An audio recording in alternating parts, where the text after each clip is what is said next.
for you. And then also, you can join us on YouTube and on Facebook, where we're streaming live. Drop us a comment there. We'll do our best to pick it up and read it out on the show. Do visit our pages on Instagram and on X. Engage our post, comment, tweet, repost, like, share, subscribe, follow. And then you can go on to TikTok, where we've reserved some exclusive videos for you as well. Now, you can also go onto the Google Play Store, where you can download the Channel One News app. Okay, the Channel One News app is the only app that brings you factual, relevant, timely news. So go to the Google Play Store, download the Channel One News app. It's quite simple. Go to Google Play Store, type into the search box, Channel One News app, press enter, and then you see it pop up right there. Now, when it pops up like that, click on it, download and install onto your device, and there you have it. You have the news right there in your palm, on your phone or on whatever device it is that you're installing the app on. You have news spanning current affairs, general news, politics, entertainment, fashion, showbiz, lifestyle, sports, culture and arts, food and travel, just name it. All of that right there on the Channel One News app. So go and download it now, install on your device, and let's be in the news together. Alrighty. That's it. Let's bring you what the papers are saying this morning.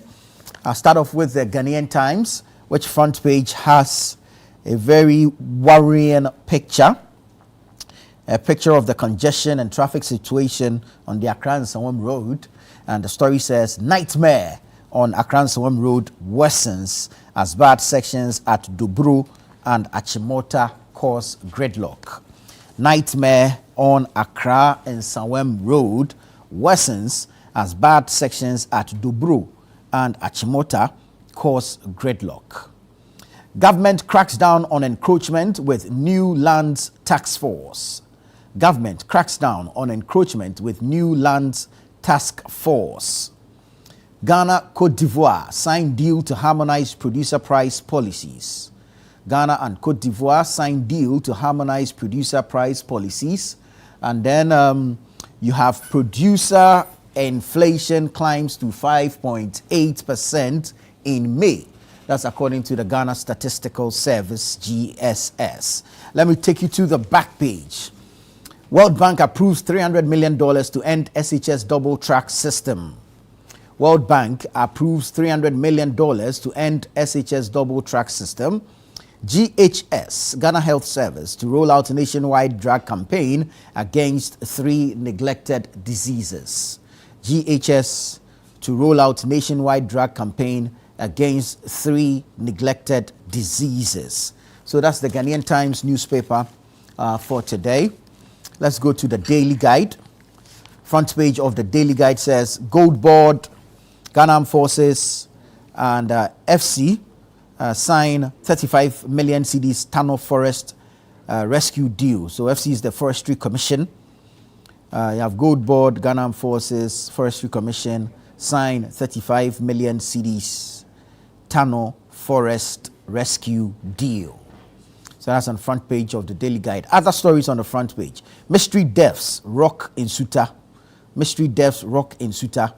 Gifty Owari trial. Banker admits NIB fraud probe. Baumia appoints Che-Mensah Bonsu, Chief of Staff. Baumia appoints Che-Mensah Bonsu, Chief of Staff. Otumfuo touts democratic credentials in Canada. Otumfuo touts democratic credentials in Canada. So that's on the front page of the Daily Guide newspaper. Let me take you to the Chronicle. Front page of the Chronicle says, missing NDC organizer saga. Family turns to JM for succor. Missing NDC organizer saga. Family turns to JM for succor. Yilo Krobo Assembly records major development gains. Amabua inaugurates Greater Accra Task Force to fight encroachment on state lands. And the scripture for today, Isaiah 41:13, which says, for I, the Lord, your God, will hold your right hand, saying to you, fear not, I will help you. May the Lord add his blessings to the reading of his word. On the back page, you get some sports stories. Can Czech Republic and South Africa recover from opening match defeats? That's the question being posed by the Chronicle. Switzerland meet Bosnia-Herzegovina in match day 2. Canada, Qatar face off in Group B action. All that happening in the 2026 FIFA World Cup. So, more sleepless nights for football lovers. So that's the Chronicle newspaper. The New Republic says Z-Pay's $100 million heist, part 3. Inside trial, looted fintech jewel. Founder, sister, and treasurer accused of systematic looting as fintech group collapses under $100 million debt pile. FBI grabs romance fraud Baron in court in Morocco. Jibril Baron, who preached hard work to thousands, now faces extradition to U.S. over alleged multi-million-dollar fraud. Storm in NPP over Afari Military Hospital. Kennedy Japan breaks ranks, admitting party failed to complete facility despite 8 years in power. Lands Minister orders GGSA vetting of all building permits. Leaked GPMA memo accuses AGI of backroom betrayal. Plastic manufacturers demand 1.49 billion cedis bailout. Warns of 3.7 million jobs at risk and calls for 18-month transition. Ghana's tax to GDP ratio rises to 14% as revenue reforms gain traction. So that's the New Republic newspaper. Let's go to the insights. What's the insight saying? Adamus Resources debunks security officer shooting incident, calls for police probe into death of illegal miner. SMG demands action over Bole SHS video. Lands Ministry inaugurates Lands Protection Task Force to protect public lands. GPHA holds sensitization forum on environmental impact assessment permit for Keta Port project. Lawyer Berima Sapon receives rousing welcome in Efija Sechere East as he reaffirms commitment to serve. Moria Education relaunches key programs to promote innovative learning in Ghana.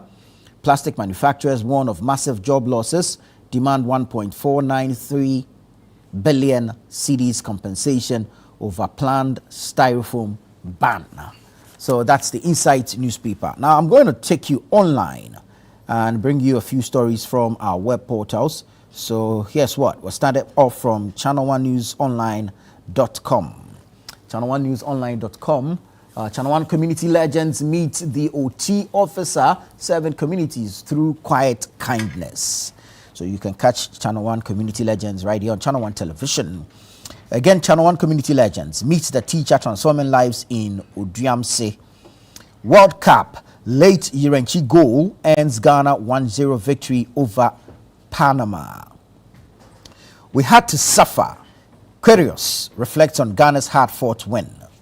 Channel 1 community legends meet the woman helping needy students and teenage mothers reclaim their dreams.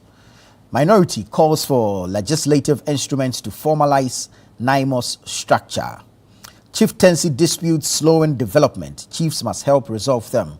That's His Excellency, the President, John Dramani Mahama, speaking there. Court remand suspect grants 70,000 cedis bail to accomplice in 100,000 cedis vehicle scam. Make Ghana proud, Bagman tells Black Stars. Fiber broadband prices slashed as government unveils new tariffs. Ghana, Burkina Faso begin talks to strengthen border security. Mahama rallies Black Stars ahead of Panama clash, urges Ghanaians to support them. 13-member committee set up to investigate building collapses. All right, so you get details of these stories and several others from channel1newsonline.com. channel1newsonline.com. You can also visit citynewsroom.com, where we have a host of stories there as well. But let me say good morning to the Member of Parliament for Efia, the Honorable Isaac Boama Nyaku Boama, right? Boama Nyaku, who has joined us in studio in his Black Stars jersey. Nana. Honorable, it's good to see you. It's been a while. Good to see you. It's been a while. Yeah, I hope all is well. I'm good. What about you? God's grace, all is well. How's the constituency? The constituency is fine. Yeah. I was there over the weekend and Great. everything is. So, you know, we're doing our party restructuring. Yes. And so we've had our polling station elections. We've just completed our electoral area coordinators. And so we are now moving into the main constituency executive elections. Forms are out for people to buy. And so we expect that by the middle of July, we should have completed that exercise as well. And then we move in August to the regional and then to national, and then we would have been set for the 2028 elections. Right. You still hold membership on the election committee? Oh, we finished with the presidential, so that was specific for the presidential, yes. So normally for our internal elections, you have a mixture at the local level. You have a mixture of constituency executive supervising it with a regional representative. And then at the constituency level, you have the regional rep with a national representative. And then at the regional level, it becomes a national supervised elections. Yes. Very well, very well, very well. It's good you are here in your jersey because, of course, the first subject matter we're going to deal with is the game against Panama. Black Stars grabbing a very late winner, goal by Caleb Irenchi. Let's look at the build-up to the World Cup so far, the support they've gotten, and the importance of Ghanaians rallying behind them, even as they do battle on our behalf. Yes, let me say a very good morning once again to our cherished viewers or listeners, wherever they may be, and to the people of Efia constituency. Yesterday in Parliament, I asked a question on the state of our roads.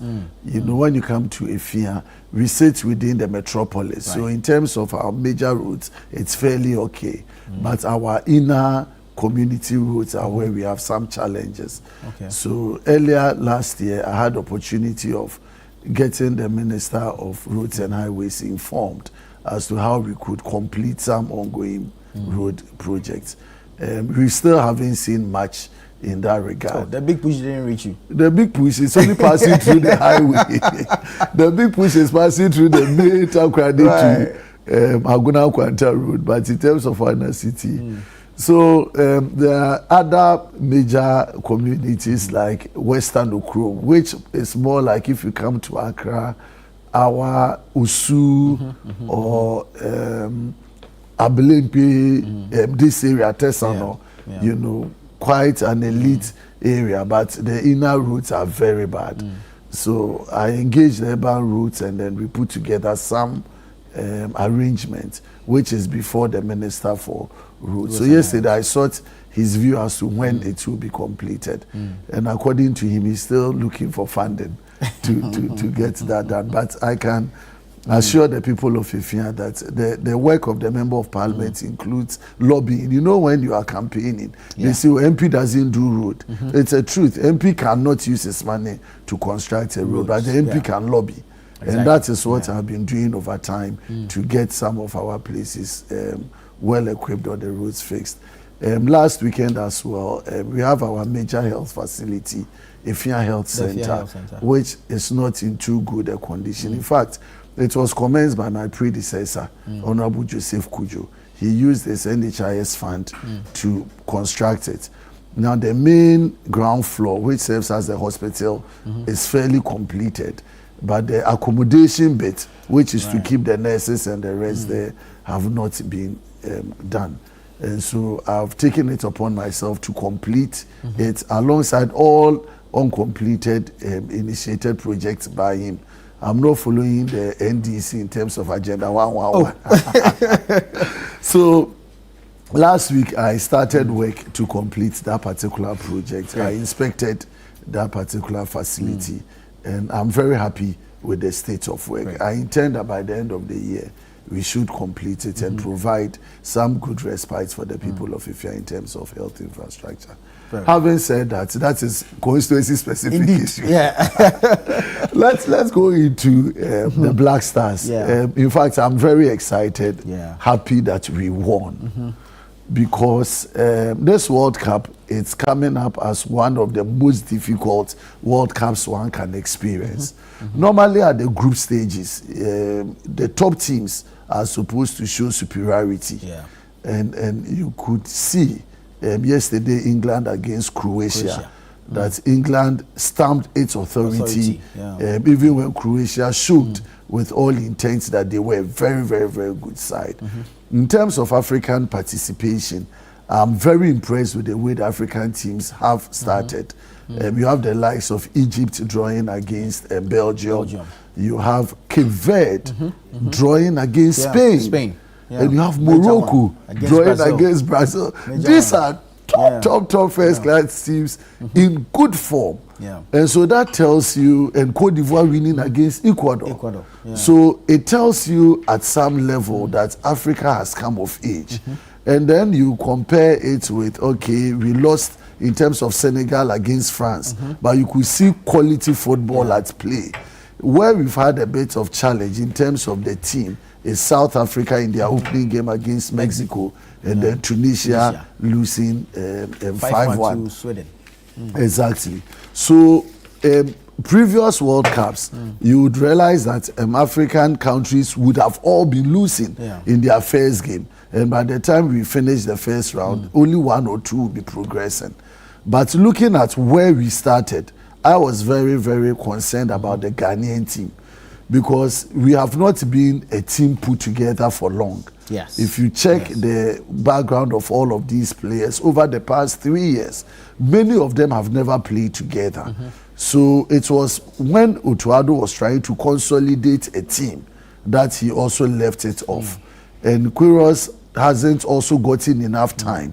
So he is working with available materials and trying to also conscientize them with some strategy.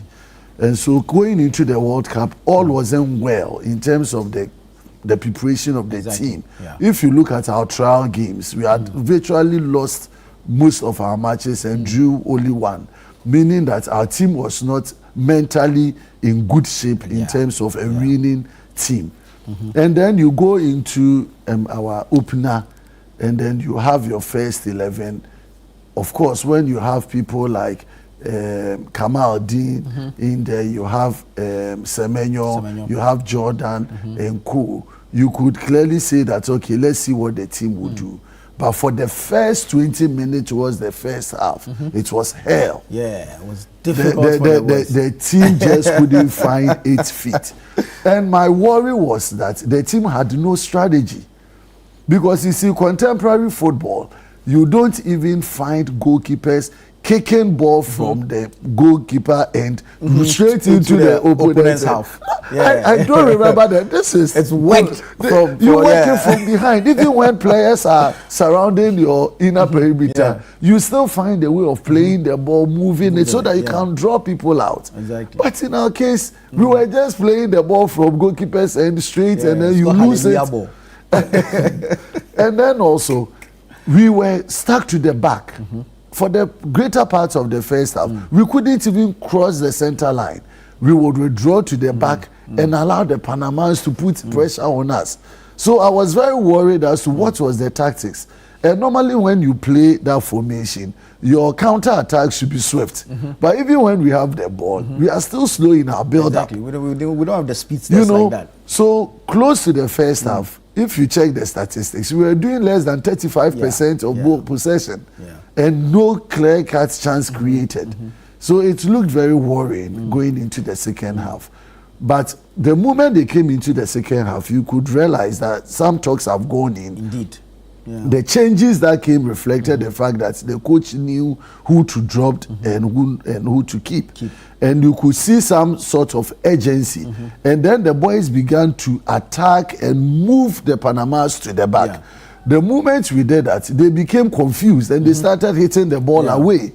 And then we could now push them and also receive some counter from them. So it became a fairly balanced game. And there I knew that Ghana, with our quality, because no matter how you push Ghana away, there's certain kind of quality, individual brilliance that you could expect.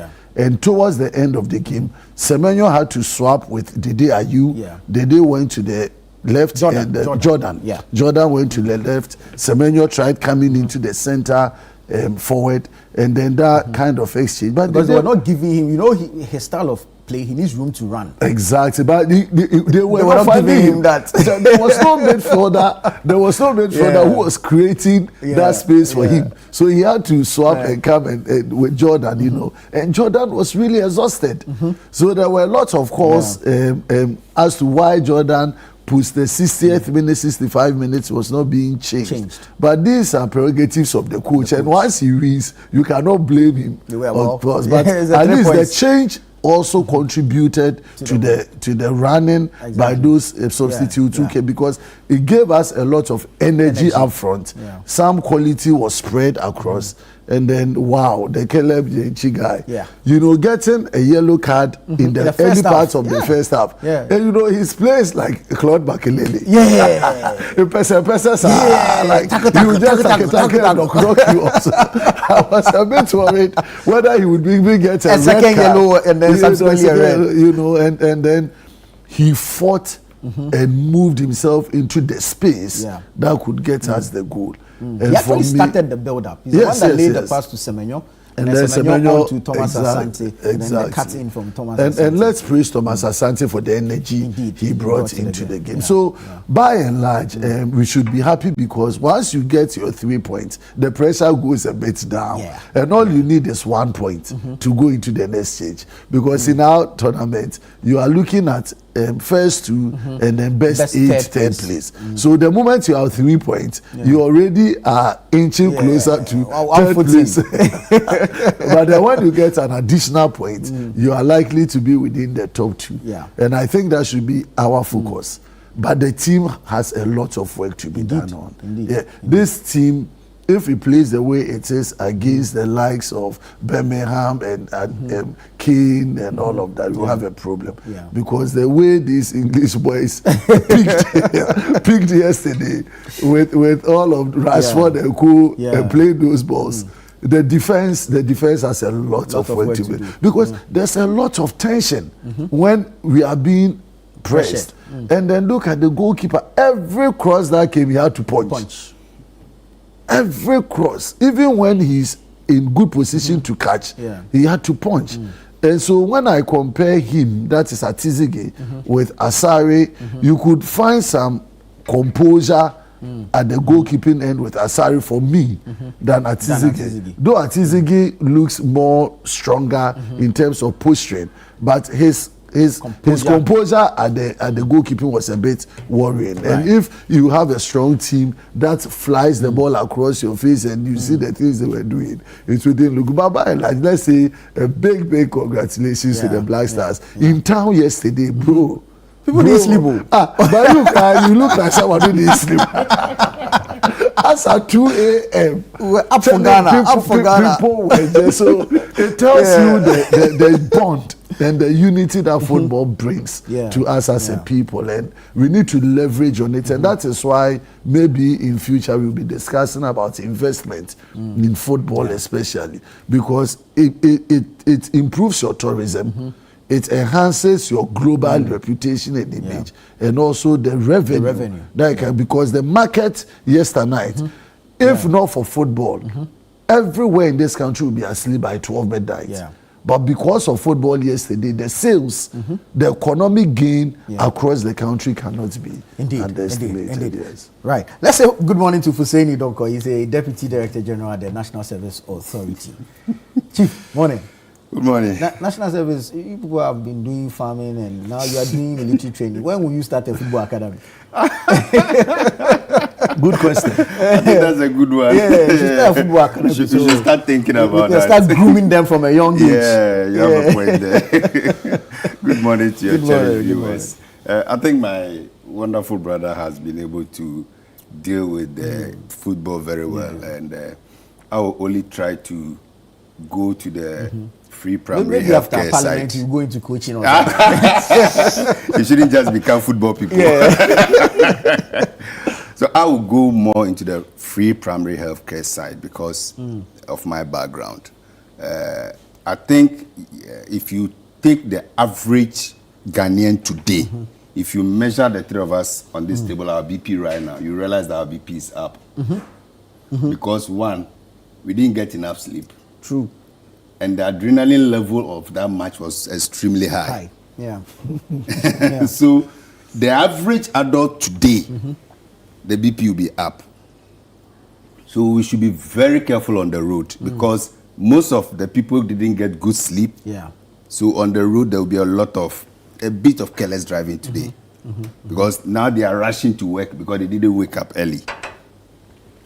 Then the dangerous part is our diet today, because already our blood pressure is up. It's already up. So too much salt today, especially during breakfast, is no. The eggs, the sausage, the bacon, avoid it. It should be fruits, vegetables, some cereals, and maybe some fish, all those stuff. This is not the time for chibum this morning, no. And people say they have to celebrate the win also. Yes, because yesterday night, some people also took alcohol. True. So already, if you took more than one bottle of beer, your cholesterol level is a bit high. Yeah. If you took more than one glass of wine, your bad cholesterol is also up. So this is not the time for like the normal fancy breakfast. No, please. No, don't be happy with you. Seriously, we should try because it can also affect productivity. True. Yeah. So and then the lunch, when it gets to lunch, yes, we can do good lunch. But if you are doing fufu, today is not a good day for offals. Because most people don't know, but majority of the animal fat is in the offals, the bones, and the brain. Wow. Yeah. That is why the whites avoid the offals. Then we go and bring it. Yes. The intestines, the towels, especially the intestines and the towels, the offals hide there a lot. The fats. Yes, the fats. The fats hide there a lot. And then the bone marrow, that thing we pull out, yes. Yeah. About 80% fat. Wow. Yeah. So, yes, you can take meat, but be careful the kind of meat you take. And the fufu, guys, precursor will be the best thing for you today. If you are eating your fufu, make sure there is precursor in it, because precursor lowers the blood pressure. Okay. Then, as for the gobe, guys, you are safe. Yeah. But gobe plus egg, no, avoid the egg today. Especially the above 30 people. You see, formerly it was 40 plus that were dealing with BP and those things. I'm particular about BP because too much BP, high blood pressure cases are leading to stroke because we are not managing it. So in the evening, when you want to celebrate, one bottle of beer, it's okay. One glass of wine. In fact, wine even opens your veins for you. Yeah. And this morning, avoid ice water. Okay. Because ice water, when you take it, it constricts, especially your throat and your it cools. Once it cools, it constricts the veins. And already there is pressure there. So it actually needs to open up rather for warm blood to water, flow. tea like my brother is doing is good. Right. If you're a low BP person, your 1 cup of coffee is okay for you, just to also bring you to the level. But avoid energy drink because you are tired because you didn't get enough sleep. Right. If you deceive yourself by going to take energy drink, you are worsening your case. And you, if you like, do a sample, open up for people to call. Majority of Ghanaians are having slight headaches, slight migraine. It's nothing but your BP up because you didn't get enough sleep. And the match too was a high tempo. The palpitations. Charlie, for 90-something minutes before you had a goal. So the tension has been built up from beginning so to please, let's watch our diet today. And like I said, my brother did a good job. And let's be very sincere. Right. The coach won the game for us. Yes, some of us didn't like the strategy from the beginning, but this is where experience counts. This is where experience actually was brought to bear because he knew the Panamanians, Panamanians were hungry. I don't know whether he watched their game, but you realize that he knew what the Panamanians were going to do. So we decided to soak their pressure from the first start. Yes, we were a bit, we were not. The composure wasn't there. It's like the inexperience was so much, but the game strategy was for us to soak their pressure, wear them out. And the master stroke was the strategic offensive midfielders he brought. That was what confused the guys. Because you realize that they knew they were coming to press us more in the second half. So they brought in more strikers or forwards. Then the coach decided to introduce very fast-paced two wingers. Yeah. And that was what destabilized them. So yes, we should have gotten one or two goals or more. But like I said, the inexperience is still at play. We don't have anybody who will say no, do this. And you realize that Jordan was trying, but he was struggling. Yeah. Because one, he was supposed to guide the players on the field, also chase the ball. Hey, come on, move forward, do this. So inexperience was at play. True. So the coach, yes. We couldn't have afforded to lose this. Yes, but the coach's game plan worked.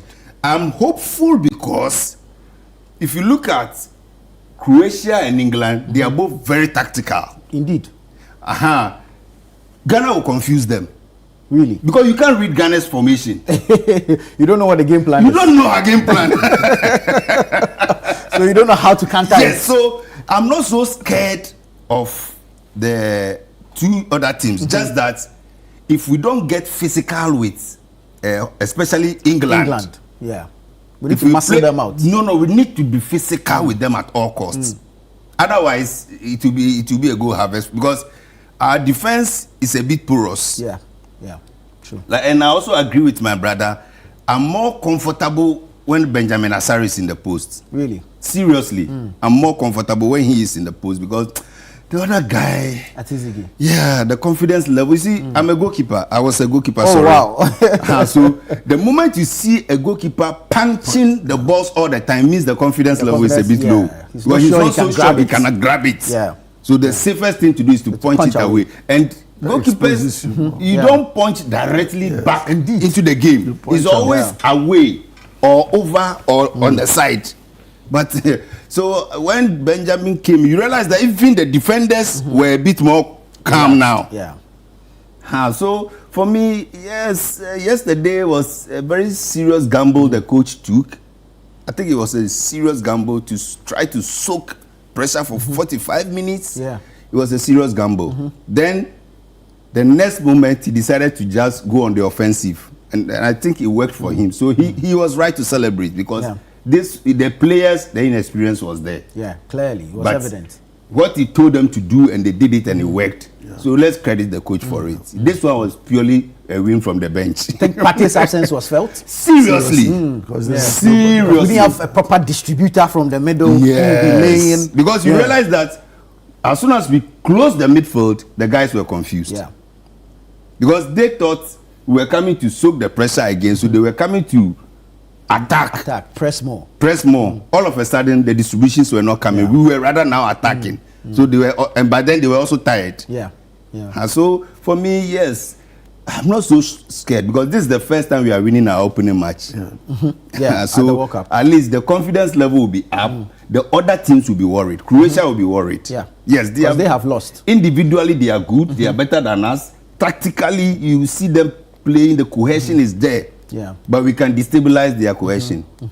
And now that they've lost against England, clearly they'll play an open game with us. Yes. So if they have to beat Panama first and foremost. Right. And the moment they beat Panama would have been on its way out. Okay. Right. So the battle will then between the three. So the outcome of we and England will determine how we approach. See, that's what I'm saying. For me, I'm not scared of England so much. Score England, though. It will shock. That's what I say. All we need is the big playing should stop. We should be aggressive. All the 50-50 balls go aggressively. They will start pulling their legs off. They will once you start going with them, because all these guys are stars. So when the moment they see you being aggressive, yes, avoid yellow card tackles. But all the 50-50 balls strong. You see that you destroy their formation. No, England, yes, referees favor them a lot, but in the midfield, they deal with them. In your 18, you avoid them small, but in the midfield, master 50-50 ball, go for the crash. If you the one we call him Punimpu. Bram! Second ball, he will not come again. When we play the Sakura Pie, it's called greasing. You have to grease them 1 or 2, master. That will be the end. No, I'm not scared of England at all. Well, a few quick messages. Players are selfish, and it takes a strong and tough coach to bench his captain, who is off the top. Jordan must not play. There are hungry players in the team, and it was obvious when he was subbed. Look at CR72, and he calls me useless. Oh, Charlie, the man is trying. He's an old man. He wants to win World Cup. Charlie. Good morning, and a big ups to the Black Stars and the whole nation for their support to our victory. In fact, I think our next coach must be Honorable Isaac Boama. But let's mind ourselves, if political interests come into the Black Stars now, we should think of no progression. I am Philip from WA. This one says, good morning, Anna. The team is not good. Simple. Yet they won. Yet they won. Everybody go. I like the Grusa. The best teams have all drawn. Yes. The best teams, they've all drawn. So to win is a big one. Ghana won, yes, but we've got more work to do with England and Croatia next. My best moment from the Ghana versus Panama game, that's the VP celebration dance. Mom, you ding. Sisuba, you can't help it. The level of excitement after more than 90 minutes of palpitations, and you get a goal. Oh. At the point, I was looking for her in the stands. Who is standing by her at this point? Her heart. But we are excited with the victory, and we wish the lads well in the oncoming game. So 23rd, we play against England in Boston, and then 27th, we take on Croatia in Philadelphia. We'll see how that goes, but we are hopeful. We are hopeful. They say Ghana Nyame. We say it as though it's Pate will be playing. Pate will be playing. And then Semenyo too knows the English guys very well. Exactly. Relax. Yeah. Me, I'm not scared of England. Even Jordan himself knows the English guys. I'm not scared of England at all. Hopefully it turns out well for us. All right, let's move on to other matters. The issue of building collapses, and the Minister for the Interior has set up a 13-member committee to investigate the recent incidents we've had. In a space of about 2 months or so, we've had Accra New Town, we've had Adenta, we've had Aveno. It's quite worrying, and it's a great initiative, a good step by the minister to institute this committee to investigate the recent incidents. However, my question is, what have we done with previous reports? The Ghana Institution of Engineering has been on hand to investigate a number of these building collapses, submitted reports, especially even at the local levels, but we've not seen much done about it. So what difference will this make? Honorable Bawa. Nana, when we come in at such a time and discuss matters like this, you wonder what the end goal is. Because what do you set up committees of this nature to do?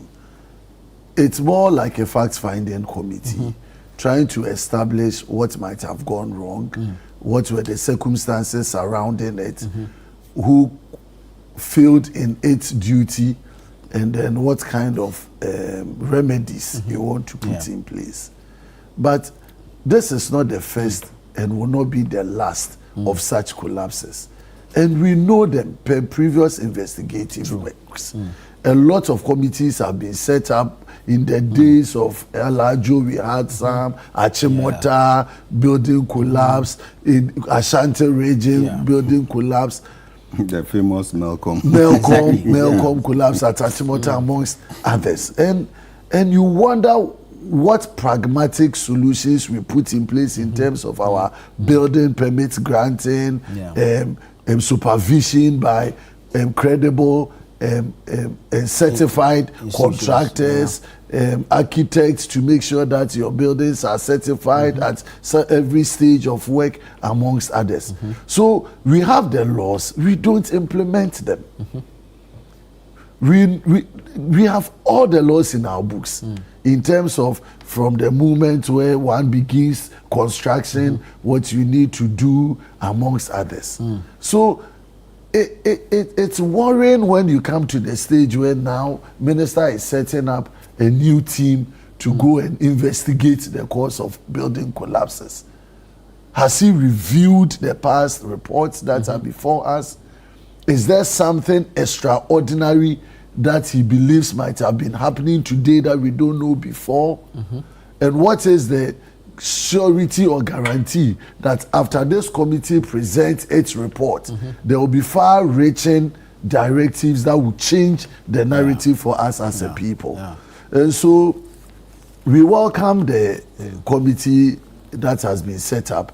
I always say that maybe in every investigation there's something new to find, but the majority of the issues or the findings will be already known, and it borders on enforcement of our laws. If you get to the assembly level, and per the flooding that we see and the rains that came, you find out that most of the challenges we see are lack of enforcement by our assemblies, whether it is rubbish collection, whether it is about people throwing away garbages at wrong places, whether it is about the silting of our drains, about building in waterways, and we find it difficult to break these structures. And so at the end of the day, we see them sprout, we see them coming up, nobody takes action. Even people officially go to assemblies and complain that we can see this structure coming up in waterways, they will follow up. I remember before I became a member of parliament, people will come to you in the community, they will tell you, lawyer, in this our community, this man is blocking the main area where when it rains, the water is supposed to pass. And then you go and engage the people, they say, oh, I have permits from the assembly. You go and report to the assembly, we will come today, we will come tomorrow. The thing starts at this level, the next time you realize it has gotten to completion level. And I raised it as part of my commentary on, I read a message, a statement on the effects of flooding in Parliament last week. And if you look at the expert views in terms of Institute of Engineers and their recommendations to change this narrative, you wonder why we even set up committee at the Jubilee House by ministers and the rest to go and do what? Because you have experts that are telling you solutions in the short term, medium term, and long term. Some of them not too much to implement. It is about setting up the right structures and enforcing and empowering institutions to work. In fact, some of their recommendations were to the effect that when you even new buildings that are coming, new structures that we put in place, we should be able to create opportunities for them to absorb some of the rainwater that comes and channel it through another medium that saves and conserves water for even the house. These are technical and professional advice to us, yet nobody is implementing them. So the floods come, we complain, we cry, and all of that. So these structures that are breaking, we are going to lament. Minister is setting up committee, but I'm interested in the implementation. So can we call on the minister to tell us over the years the reports that have been issued, what were the findings and recommendations, and on his part, how have they been implementing the recommendations, so that when we have gaps, we know that the new investigation is going to reveal something different that will lead us in bringing this to an end. But our responsibility. So why can't we be responsible for once as a people? You are committing a resource into a building. Why can't you go for the right quality materials? Why can't you buy the right cement? Why don't you get professionals to do the correct mixing? Why do we put people's life at risk? Because you that is putting up these structures, you know that it will not last the test of time. And I wonder whether they don't get expert opinion or they refuse to pay for such services. Like and to cut corners. Oh, but look at the cost to you at the end of the day. So what do you gain? What have you gained when you invest all of this money and it comes to nothing? And so I believe that responsibility on the part of us as a people should also be spoken of. And then, but people can only be responsible when you push them by the law. And so I believe law enforcement at our local level, the regional level, and the national level will do a lot of change. Fuzeni, I think my honorable has captured what I was planning to ask you, but I'll still put it to you. If you look at all that is happening regarding these building collapses and the reports that have been issued thereafter, clearly, three things stand out: lack of enforcement, lack of accountability, and lack of compliance, regulatory compliance. So this new committee that we are setting, for you, what are your expectations? Yeah, so by and large, I agree with you on the lack of compliance aspects because, yes, enforcement, we may be lacking in some areas because, like I said, unfortunately for me, per my background, most of the things he was saying was hitting me because, yes. Yeah, well, you have been I've been a former DC before, so. But then I explained to you the last time I was here about the challenges we have with enforcement because he had to take the works department to actually inspect some of those things. Yeah. Now, most of the issues have to do with attitude and then the evil desire to cut corners for benefits, especially homeowners. So even most structures, before you build, especially commercial structures, you're supposed to get the fire service to give you certification for fire safety and all those things. We ignore most of those things. Most of them are ignored. This was supposed to be a commercial structure. Yeah. So by all means, standard authority would have to come in. True. It will shock you. They might have gone to tell the guy, listen, stop work. And before he realized, he also put up another floor. Yes.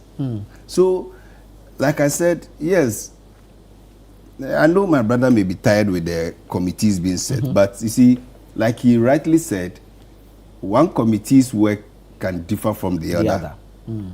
There could be something you missed in the Malcolm disaster that happened in this one, and they can easily connect the dots. For me, yes, we know the people are cutting corners, so they are not compliant. Yes, enforcement is lacking, especially my colleague MMDCs. Yes, DCs per se cannot just stand up and say, I'm going on building inspection without the technical guys. Yeah.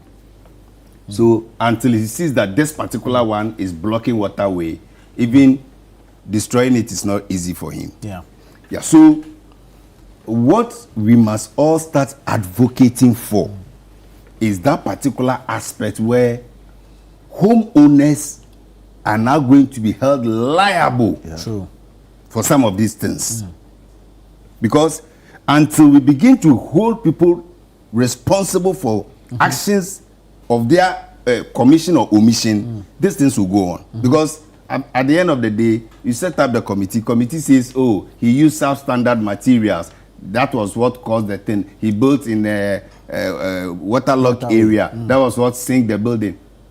What next? So what happens? That's why I threw in lack of accountability. For me, I am hoping and praying and the caliber of the interior minister I know, if it comes out that this is what the cost is, yes, there was negligence from the assembly on permit, there was negligence on the part of maybe the mason himself. Yes. The artisans who actually put up the structure. Yeah. And the homeowner also by using substandard materials. All those three people, if we are able to start giving punitive action to them, trust you me, excuse my language, this nonsense will stop. They will ensure that the right thing is done. Yes, because the moment you give work to the artisan, he knows, hey, if I don't wire well and I use standard cables, if there is fire and they come and audit, first they will say that the wiring here was poor. Who did the wiring? Yeah. They will start looking for you. So when people know my actions can be accounted for, they become responsible. And I gave you the example with the Ministry of Health. Yeah. Especially with the midwives. Exactly. Yeah. People don't understand why doctors quickly refer cases. You see, it's mostly to avoid the scrutiny of writing reports, facing committees to explain why the person died in your care.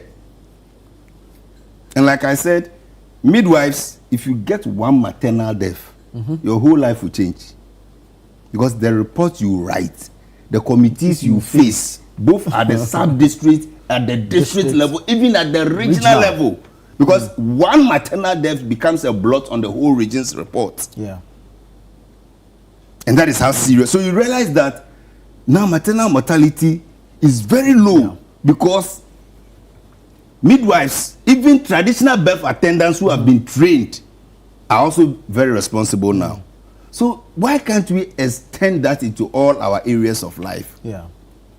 So for me, I will also add my voice to the call that, Honorable Minister, once the findings comes out from the assembly to the artisan to the owner of that particular structure, punitive action should be taken. If it comes out that the assembly was negligence, let's deal with the DCE. The Works departments, let's deal with them. Why would you allow an authorized structure to go to that extent without permits? So you were negligent. If it comes out that the artisan, you were the one who used standard materials to do this, fine, deal with the artisans as well, because they are all known. Then if this is the homeowner who also decided instead of 1 bag to 10 cement block, he will do 1 bag to 20 cement blocks, let's deal with him as well. Until we do that, I don't see the conclusive power these committees will have for us. There should be punitive actions. Seriously. And then definitely, I mean, the certainty of punishment serving as a deterrent will be established. It will shock you. Ghanaians will change immediately. No, and Nana, just to complement what he said, all of these infractions are stated in law. Yeah, true. We have them in our law. True. Yeah. So holding the homeowner accountable or responsible is already provided because you need a permit to commence construction. If you don't have it, you have flouted the law immediately. So even charging them on criminal negligence and all, it's already available in our law books. So why don't we hold people accountable and responsible for these things? You know, so it's more at the end of the day putting responsibility, you say assembly, hold all of those persons within the value chain accountable. And the building code actually makes it very clear the various stages and what is expected and who is responsible for what. It is very clear in the building code. So when you have such an incident, use it as a case study, run through the full investigation, get the report, like Auditor General's reports in a particular institution, and then you get all the findings and recommendations. Immediately you refer to the Attorney General, and then let prosecution begin. As he said, if people realize that they are being held responsible and accountable for these things, everybody will sit up. Very well. There's a message here that says, "Good morning, greetings to the goalkeeper, Honorable Solomon Donko." That's a new one. And he continues to say, "We cannot cheat nature. Most of these structures are built in waterlogged areas, and they spend huge sums of money filling the area, forgetting that come what may, the foundation will certainly go weak one day." Well, hopefully there's some level of implementation after this committee presents its findings to the minister. For me, I feel that punishment serves as a deterrent, and until we're beginning to crack the whip, people will continue with this level of indiscipline. Keep sending your messages in. We'll take a quick break here. When we come back, we'll read them, and then we'll continue with the show. This is Breakfast Daily. Stay with us. We'll be right back.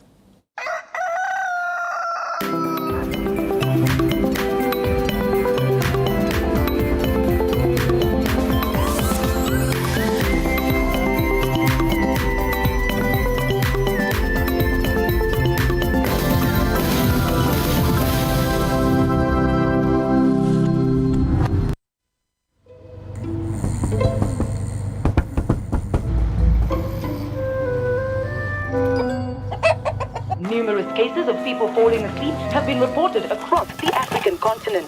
No one can explain this phenomenon. With 24/7 FIFA World Cup coverage, sleep can wait. Everything can wait. Catch all 104 matches from as little as 98 Ghana cedis only on GoTV. I think most people need to know about oral cancer and oral cancer screening. So oral cancers are deadly. They come late, which means by the time we're catching them, they're in grade 4 and we lose them. Best way to solve this is to catch them early, so we need to screen them more often. What do you guys do as hygienists? So usually on the first visit, when our patients come in, we do a visual exam. So we'll palpate your neck, we'll check your lips, your tongue. We'll use a special light called an oral ID to detect abnormal tissues. We're looking for things like red patches, white patches that don't heal. But I mean, by the time we realize it's too late. So once the oral ID picks it up, we may have to biopsy and make sure you are clear. And if it comes out good, fine, we're happy. If it doesn't, we start treatment very early. Important that people are coming in at least every 6 months to get those things checked, especially since there are no symptoms. You may not know something's going on in your mouth until you come in for your dental visit.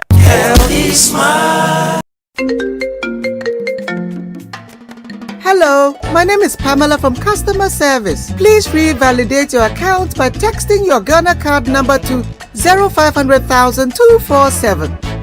Hey, Abili, wabadim. Madam, give me the numbers behind your ATM card. I'm calling from the head office. An email was delivered across to our customers this morning. Confirm if this is your bank account. 100,100,100. Thanks for sending your bank card details. Send the OTP now to avoid cancellation. EcoBank will never call, email, send an SMS asking for your PIN, OTP, bank card, or Ghana card details. Don't get played. EcoBank, the Pan-African Bank. Hello, please, I'm calling from Customer Experience Center. Every day, we make choices. Some big, some small. What would you be doing today? I want this or... Every day, we make choices. And sometimes, choices that shape our hearts. Hi. Whether it's a long-term or short-term decision. The Lydia Ranger gives you the power to truly decide.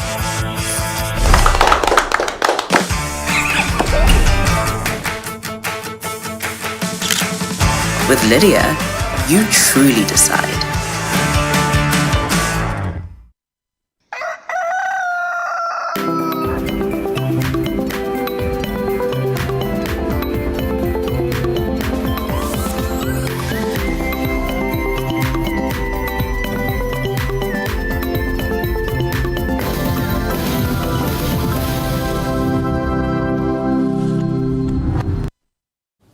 Welcome back. Thank you so much for staying with us. This is Breakfast Daily on Channel One Television. We're having the news review segment. We've dealt with the matter of the victory for the Black Stars at the 2026 FIFA World Cup, their opening game against Panama. Then we've also dealt with the issue of building collapses and a 13-member committee that's been set up to investigate the recent incidents.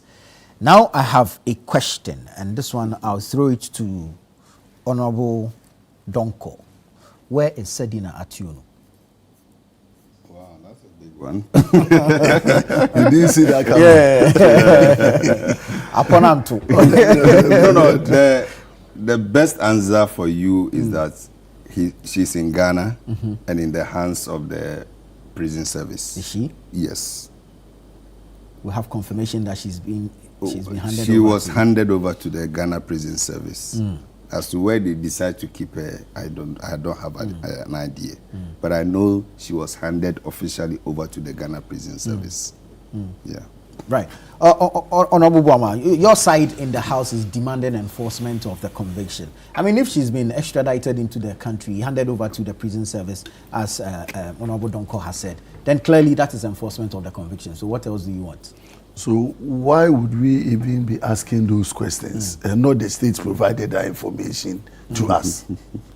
Because this is someone who had been sentenced, convicted and sentenced, and was out of the jurisdiction. And an extradition process commenced, it had been granted, and then she's been extradited to Ghana. So once you receive her, this was a national issue, and it still remains a national concern. So once you receive her and then you take her to prison custody or into jail, what you do is to tell Ghanaians exactly what the facts are. So there should have been a formal communication from the state that on this day we received Sedinam at such hours at Accra International Airport. These security agencies took her, the police, the prison service, they did their briefing and debriefing on her. She's been sent to this custody, pending being taken to this prison. And per the judgment, she's going to serve this number of years, except maybe some other legal processes are taken for those sentences to be overturned. That is governance.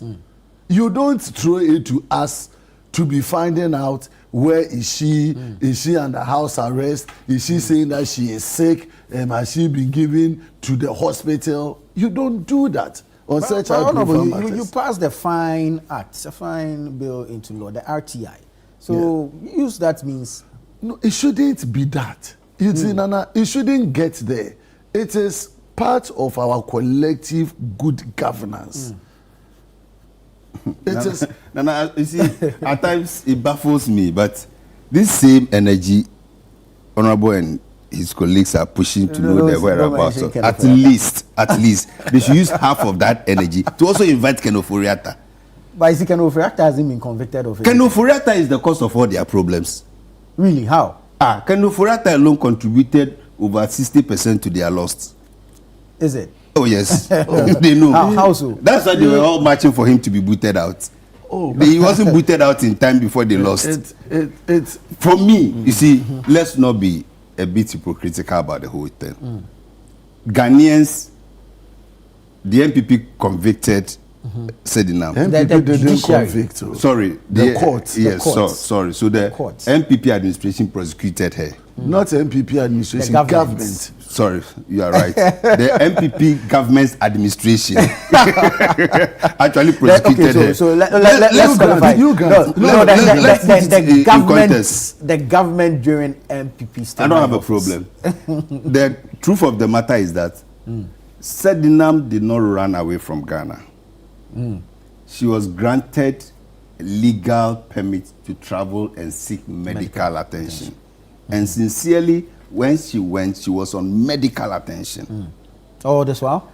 Until the trial started in her absentia. And even during those times, she was still saying, listen, I'm still receiving medical care. Do you get it? Until you the were conviction given was the done. Opportunity to talk. I don't have you a just problem. had a very brief one. No, I answered a specific question. No, he asked a specific question. He asked a specific question. No, you took it for us. It's not that you the opportunity to learn. No, senior, you go ahead and we still have the right of reply. So for me, started by submission. sorry about that. Go ahead. But sincerely speaking, for me, I think that the fact that we all saw that she was brought to Ghana, received by the immigration, handed over. Did we see that? She was brought to Ghana. We didn't see it. She's not in Ghana. No, we've been told that she's in Ghana. Saw her. But we didn't see it. You didn't see ordinarily such a high profile. I mean, you get some. Our cameras should be able to capture something at the airport. Let's also understand the fact that the person we are dealing with, according to even the reports, was still brought in sick. To the extent that she was even brought in a wheelchair from the plane. We've also heard arguments that indeed if her condition did not make, or if she was a flight risk, the U.S. court would not even have granted. No, it's one thing being a flight risk and another thing being... based on her medical condition. That's what we're so saying. It means that, yes, she could be flown, but with assistance. Do you get it? So for me, like I said, at least she is in Ghana. Why can't our colleagues also bring the first time ever in our life as a republic that our finance minister has run away. A former finance minister running away. He's also seeking medical help. No, for him they say he doesn't even want to come to Ghana again. He wants permanent stay in US. He's been granted that. You see, I had taken off from a very non-partisan angle. You did politics. I was it was how you wanted to see my submission. Because my submission was on governance, good governance.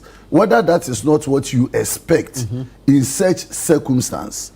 Because all the extra information that you are given, we cannot say of certainty because we have not been officially communicated to.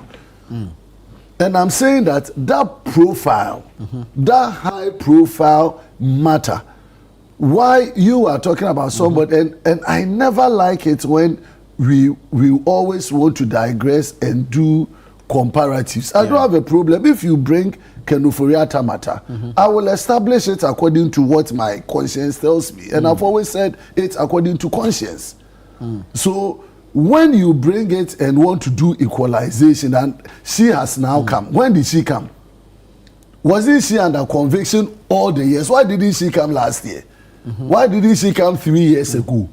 Why didn't she come 4 years ago? But when your administration came in, that she felt comfortable to come in the condition that you are putting it to us. So it means that even her coming in at such a time like this is because she feels that her political party is in power and she will get some of the benefits or protection that is required. So she didn't, if MPP were in power as of today, she wouldn't come. That is the honest position. Did you start the extradition process? Yes, we started. Yes. So we only came and concluded it for you. So no. What I'm saying is that the conclusion of her matter and she coming in at such a time like this, you cannot rule out, like the way you are turning on Ken Ofori-Atta's matter, that he's run away and he's taking permanent residence in US. It is also in your mind to keep himself away from coming into Ghana until maybe such a time that if MPP comes to power, he will be comfortable to say that let me come back. And this is the hypocrisy that you brought up. And we as Ghanaians need to confront it. That if someone is being held accountable, we should all call for that accountability. True. Irrespective of your political position. If Ken Ofori-Atta is being investigated, we should all call on him to come and answer his questions. If he raises legal issues here or there, he has a constitutional right to raise those issues and go through due process. That one is not MPP nor Nana Akufo-Addo, who is telling Ken Ofori-Atta to file for permanent residence status. I can sit on air today and make a demand on Ken Ofori-Atta to come to Ghana and answer questions. And I've made that call time and again. But he's not answerable to me. True. So if American government, having arrested him, go through processes and he had filed certain processes and American court, immigration court, grant him a status. That is American court granting him a status. The plea and the appeal that you are telling me to use my energy to call him to come, I can make that call and I've made that call time without number. But that will not bring him. Until the state in this same extradition process goes through it, argues its case out, deals with the American government to reach a conclusion that he will be extradited. But in the case of Sedinam, she took permission to go for medical. She was treated. You cannot say on any fact, because if you have taken permission to leave the jurisdiction, and for any reason you are not feeling well and you are under medical examination, you bring those processes to court. And the court would have dealt with the matter not in absentia. But we know if that was done. It wasn't. That is why she was convicted tried in absentia. Absentia means you have gone award. You've absconded. You've absconded. So these are serious matters that we need to confront as a people without political lenses. And that is how we should go. So please, when we are dealing with it, because it will not end with Sedinam. It is not going to end with Sedinam. If we allow these things to happen, everybody who has an issue or a case to answer will hide under a political party, run away from justice, and then we will come back and play politics. So the minister in charge of government communications, Felix Kwatro-Fosu, yesterday spoke on Joy FM's top story, and he says she is indeed in prison's custody. Does that settle the matter? Why not? If that is the position of government, who am I? And that is the government spokesperson.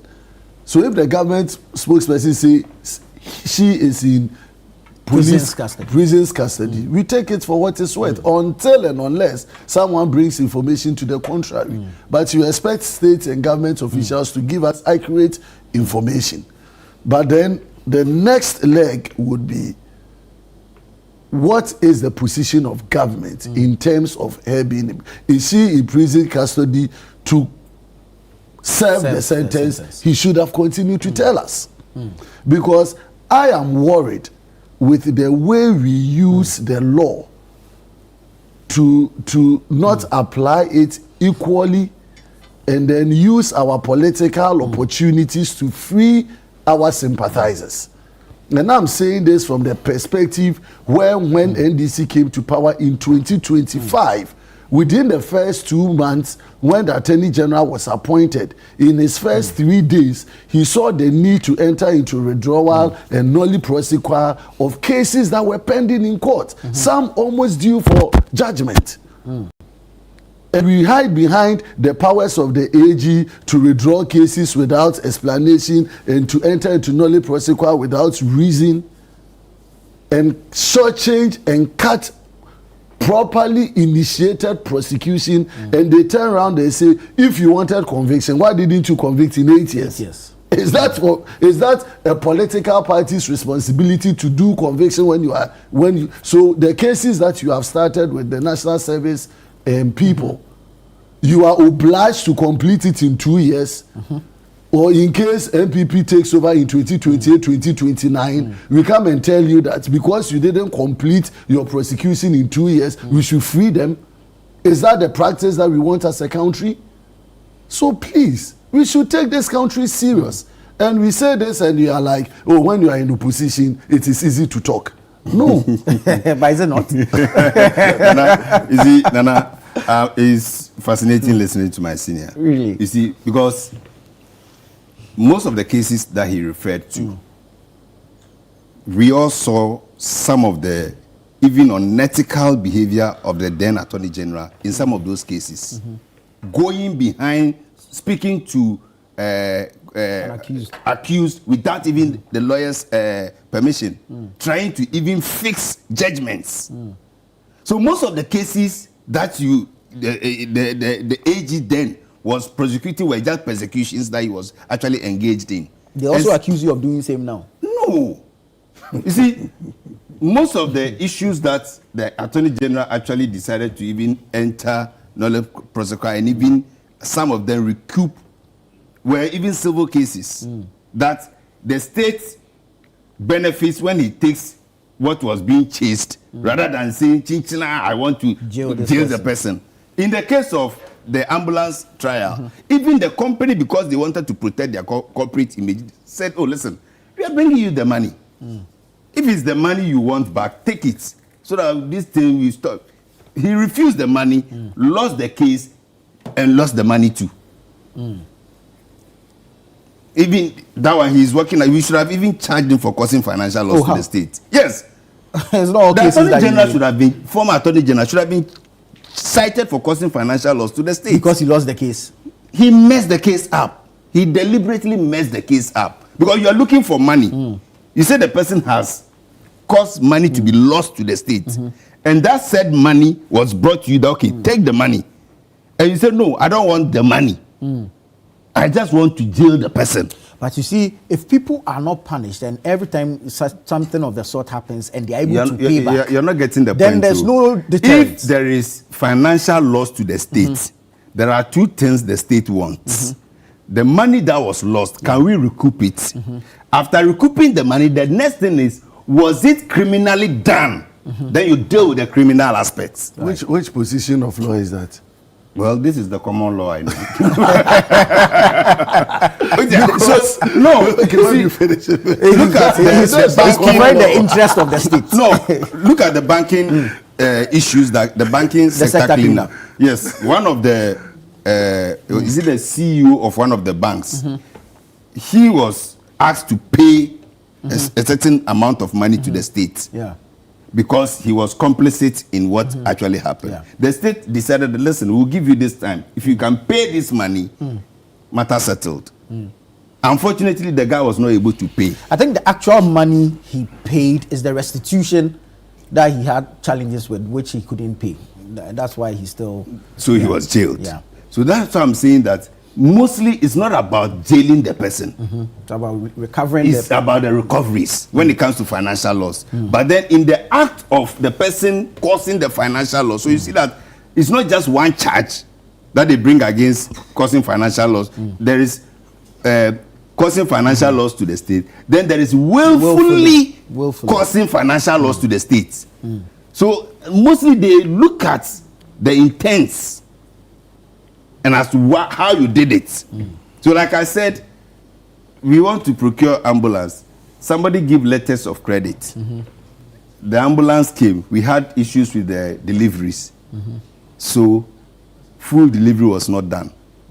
So we say the person who give letter of credit of comfort has caused the company to cause Ghana to lose 2.something million. The company says, oh, okay. If that is the case, sir, take back your money. Let's take our things back. Matter settle. Then the whole attorney general says, no, I don't want the money. So what was he looking for? What was he actually? That's why I said he should have been cited for causing financial loss to the states.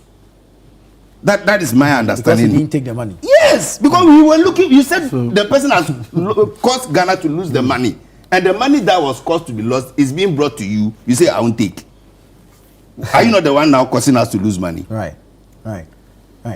Yeah, so just for legal education, very briefly on the submission that my colleague made, and not to mix things up.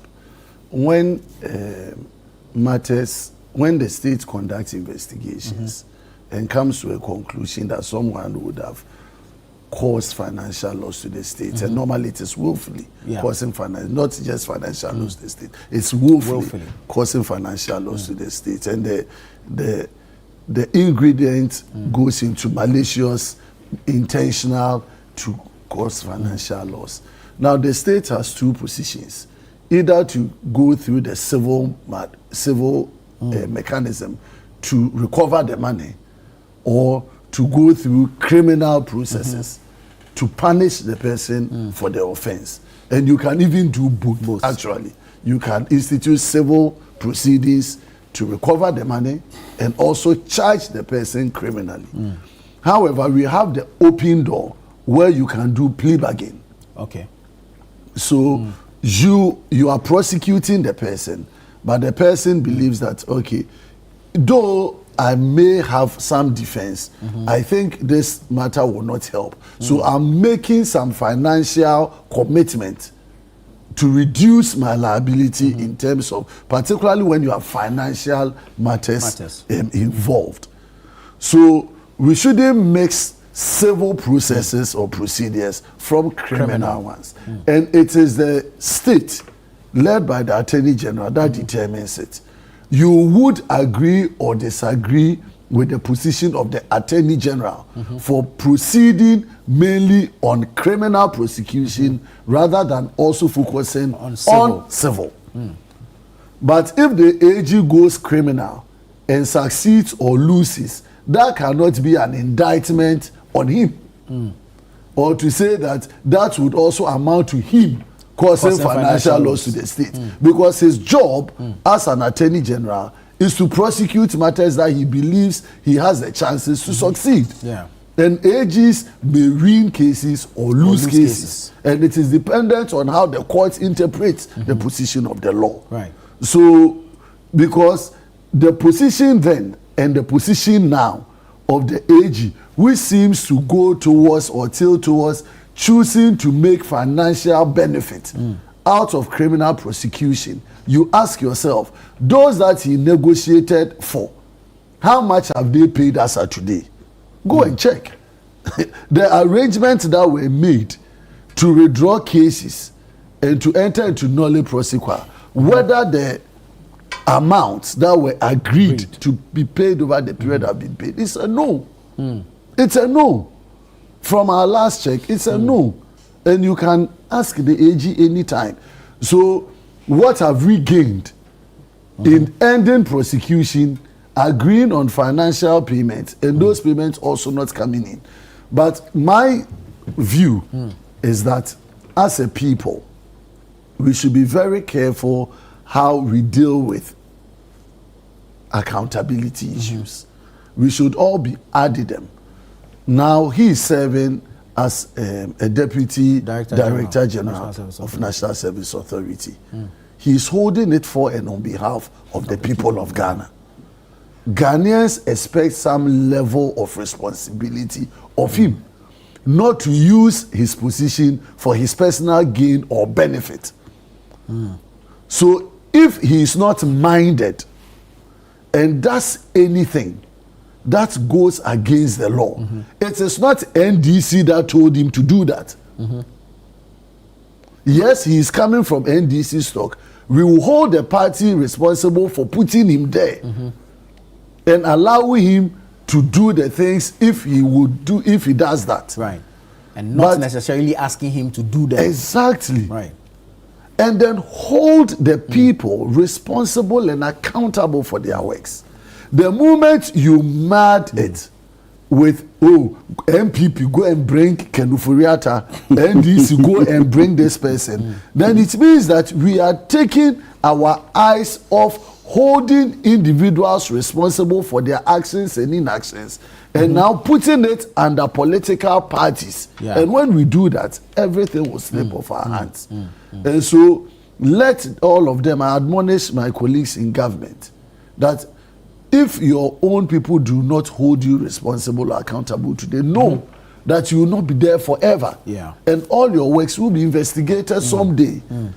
But I believe with the Sedinam issue, with the Kenufuriata issue, we are all at one end and voice that this country demands of its office holders the highest level of responsibility, and everybody should avail him or herself out for accountability. But the law is the law. Is the law. This statement. The law is the law. That's a good one. All right, Jasper, thank you so much. We'll have to leave it here for today. Thank you, Nana. We've run out of time. But thank you so much, Honorable Buama. Thank you so much, Honorable Donko. It's been great having you on the show. And yes, indeed, let the world know that the Black Stars of Ghana won their first match at the 2026 World Cup against Panama. I am Nana Tifo, and this has been the News Review segment on Breakfast Day.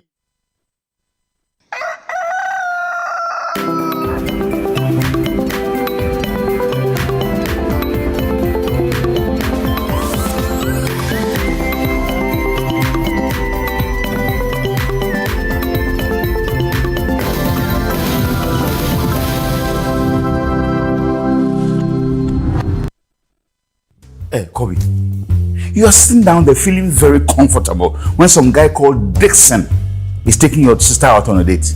Daddy, Dixon is a cool guy. He's cooler than her other friend, Joshua. Joe what? Sure. Hey, don't complete it. What do you guys and these uncomfortable names? They make coolest friends, like my Nigerian friend called Adegbemi. Good day, sir.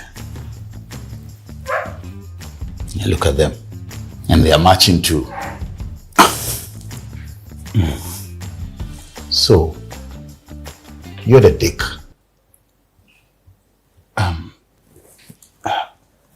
Dixon. Sir, I'm very pleased to meet you, Mr. Blankson. Oh, hi, Dixon. How are you doing? The Blanksons airs every Thursday at 7:30 p.m. and is sponsored by Out Insecticide, Nasco Electronics, Lizzie Shito, Everpack, and Lily Rice on Channel 1 TV. The vibe is too much. From Accra to Buenos Aires, from Lagos to London, the world is locking in for the greatest football spectacle on earth, the 2026 FIFA World Cup. But before the first whistle cuts through the noise, there's a deeper rhythm to the game. Every badge carries history, every player brings a story, every number means something. Welcome to World Cup Central, only on Channel 1 TV. Hello and welcome to another episode of World Cup Central right here on Channel 1 TV. Your home of football intelligence with African energy and global perspective. We're taking you beyond the highlights, from powerful eye-opening stats to sharp breakdowns of every qualified nation to insights that change how you see the beautiful game. Their first appearance was in 1930 and their best finish at the World Cup was third place in 1930. That was a long time ago. Every Friday at 3 p.m. we serve it fast, bold, and electric. No fluff, just pure football knowledge delivered with style. You couldn't beat Norway, so if you are not at the World Cup, it's thoroughly deserved. So please stay at home. World Cup Central, Fridays at 3 p.m. exclusively on Channel 1 TV. I'm high and I'm Get ready this July to step into a world where culture meets commerce, ideas turn into opportunities, and Made in Ghana takes the spotlight like never before. Welcome to the Northern Business Fair 2026. For 2 powerful days, the Jubilee Park will transform into a buzzing hub of creativity, innovation, and enterprise from the Savannah, Northern, Northeast, Upper East, and Upper West regions. From beautifully crafted products, innovative packaging, fast-growing local brands, and indigenous corporate bodies, every stand will tell a story of passion, resilience, and growth. This is not just a fair, it's a full experience. It's a place to discover, a place to connect, a place to grow. This is your chance to engage with Ghana's most exciting SMEs, startups, and homegrown brands all in one vibrant space. Dates Saturday 25th and Sunday 26th July 2026. Venue Jubilee Park, Tamale. Time 9 a.m. to 6 p.m. daily. Are you ready to showcase your business to the nation and beyond? Call 0205-973-973 now and secure your spot. Don't sit on the sidelines. Be part of the energy. Be part of the story. The Northern Business Fair 2026 is powered by Channel 1 TV with support from City FM, and it's proudly sponsored by EcoBank. The Northern Business Fair 2026. Your market, your connections, your growth.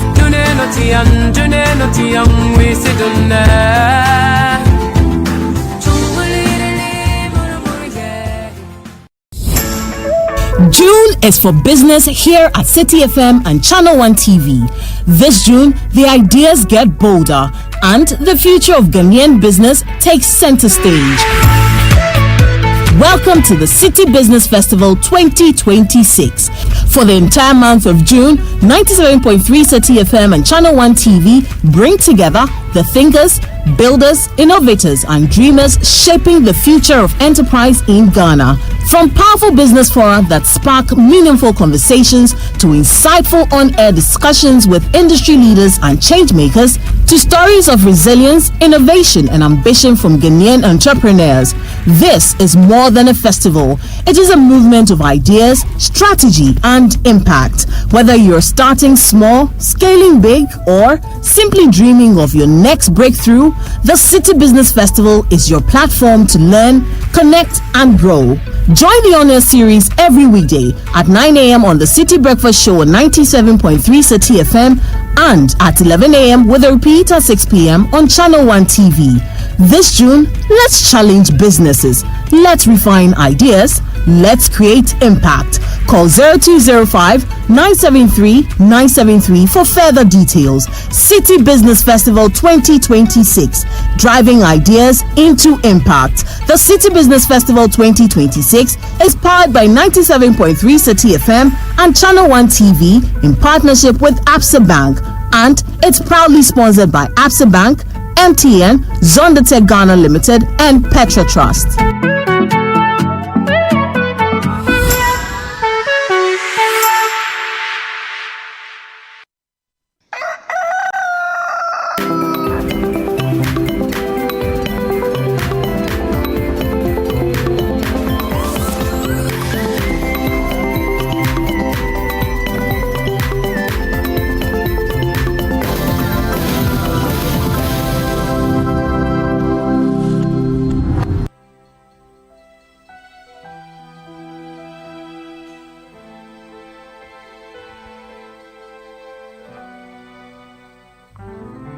Siempre que te pregunto que cuando, cómo y dónde, tú siempre me respondes, quizás, quizás, quizás.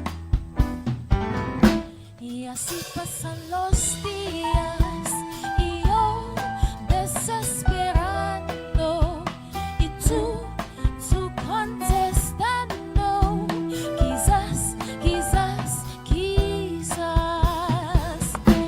Estás perdiendo tiempo pensando, pensando por lo que más tú quieras. ¿Hasta cuándo? ¿Hasta cuándo? Y así pasan los días y yo desesperando y tú contestando, quizás, quizás, quizás.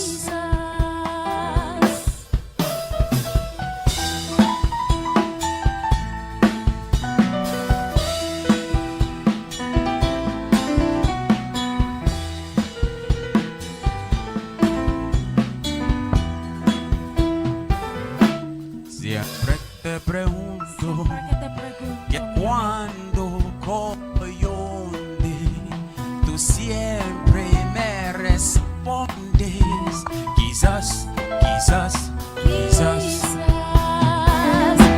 Estás perdiendo tiempo pensando, pensando por lo que más tú quieras. ¿Hasta cuándo? ¿Hasta cuándo? Estás perdiendo tiempo pensando, pensando por lo que más tú quieras. ¿Hasta cuándo? ¿Hasta cuándo?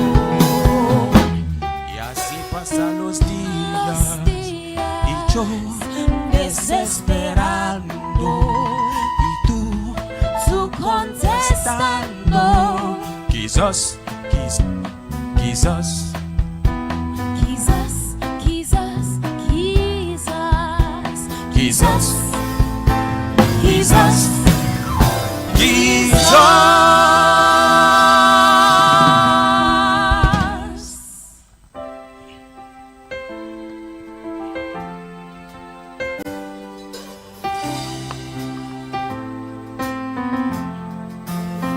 I've been watching you, a la la la la long, a la la la la long, long, long, long, long. Come on, a la la la la long, a la la la la long, long, long, long, long. Standing across the room, I saw you smile. Said I wanna talk to you for a little while, but before I make my move, my emotions start running wild. My tongue gets tied, and that's no lie. I'm looking in your eyes. I'm looking in your big brown eyes. Oh girl, and I got this to say to you. Hey, girl, I wanna make you sweat. Sweat till you can't sweat no more. And if you cry out, I'm gonna push it some more. Girl, I wanna make you sweat. Sweat till you can't sweat no more. And if you cry out, I'm gonna push it some more. La la la la long, la la la la long, long, long, long, long. Come on. La la la la long, la la la la long, long, long, long, long. Hey. So I said to myself, if she loves me or not. But the dread don't know that love is his to get. Hey, with a little bit of this, and a little bit of that, my lyrics goes on the attack. My tongue gets tied, and that's no lie. I'm looking in your eyes. I'm looking in your big brown eyes. Oh girl, and I got this to say to you. Hey, girl, I wanna make you sweat. Sweat till you can't sweat no more. And if you cry out, I'm gonna push it some more. Girl, I wanna make you sweat. Sweat till you can't sweat no more. And if you cry out, I'm gonna push it some more. A la la la la long, a la la la la long, long, long, long, long. One more time. A la la la la long, a la la la la long, long, long, long, long. Sing it. A la la la la long, a la la la la long, long, long, long, long. One more time. A la la la la long, a la la la la long, long, long, long, long. Push it some more.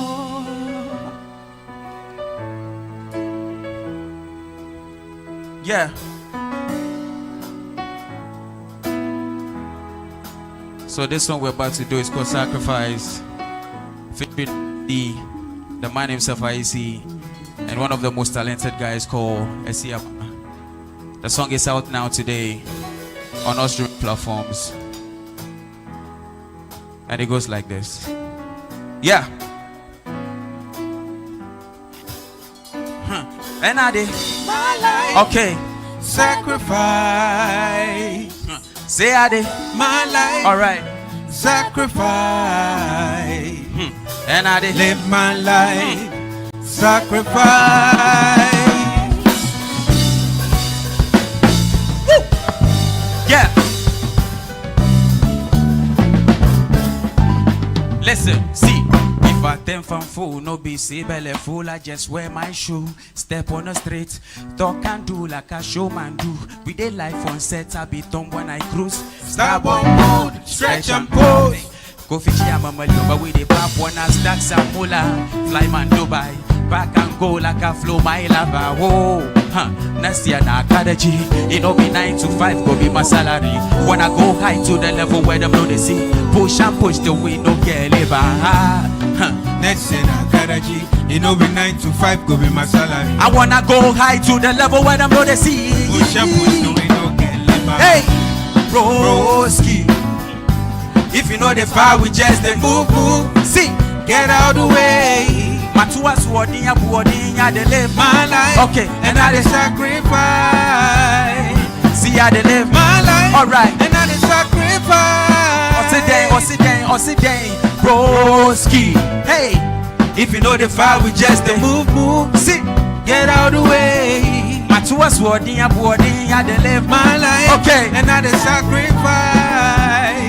Say I did my life. Okay, and I the sacrifice. Shout outs to Esiama and IC, who gave this verse free of charge. No payments, no nothing. Shout outs to you, big bro. And it goes like this. Yeah. Man, I've been thinking about that and then gonna be how I'm living on my purpose, living in and now. I've been getting perspective from experiences. Still a big game as I prep my lenses. Hey, no time for fools, there's no time. Gotta steady on the move my whole life. Hey, one him, champion, no easy. Many called, few are chosen and no beginners. Only the strong survivor. Shout out my 9 to 5 as we sacrifice lifestyle and friendship. Break is the president of nonetheless. Let's see now Kadaji. You know be 9 to 5 go be my salary. When I go high to the level where the blow they see. Push and push the window get it back. Let's see now Kadaji. You know be 9 to 5 go be my salary. When I go high to the level where the blow they see. Hey, broski. If you know the power, we just move. See, get out the way. was body and body. I dey live my life. Okay. And I dey sacrifice. See, I dey live my life. Okay. And I dey sacrifice. One more time. Broski. If you know the fire, we just a move. Get out the way. I was body and body. I dey live my life. Okay. And I dey sacrifice. And I dey live my life. All right. And I dey sacrifice.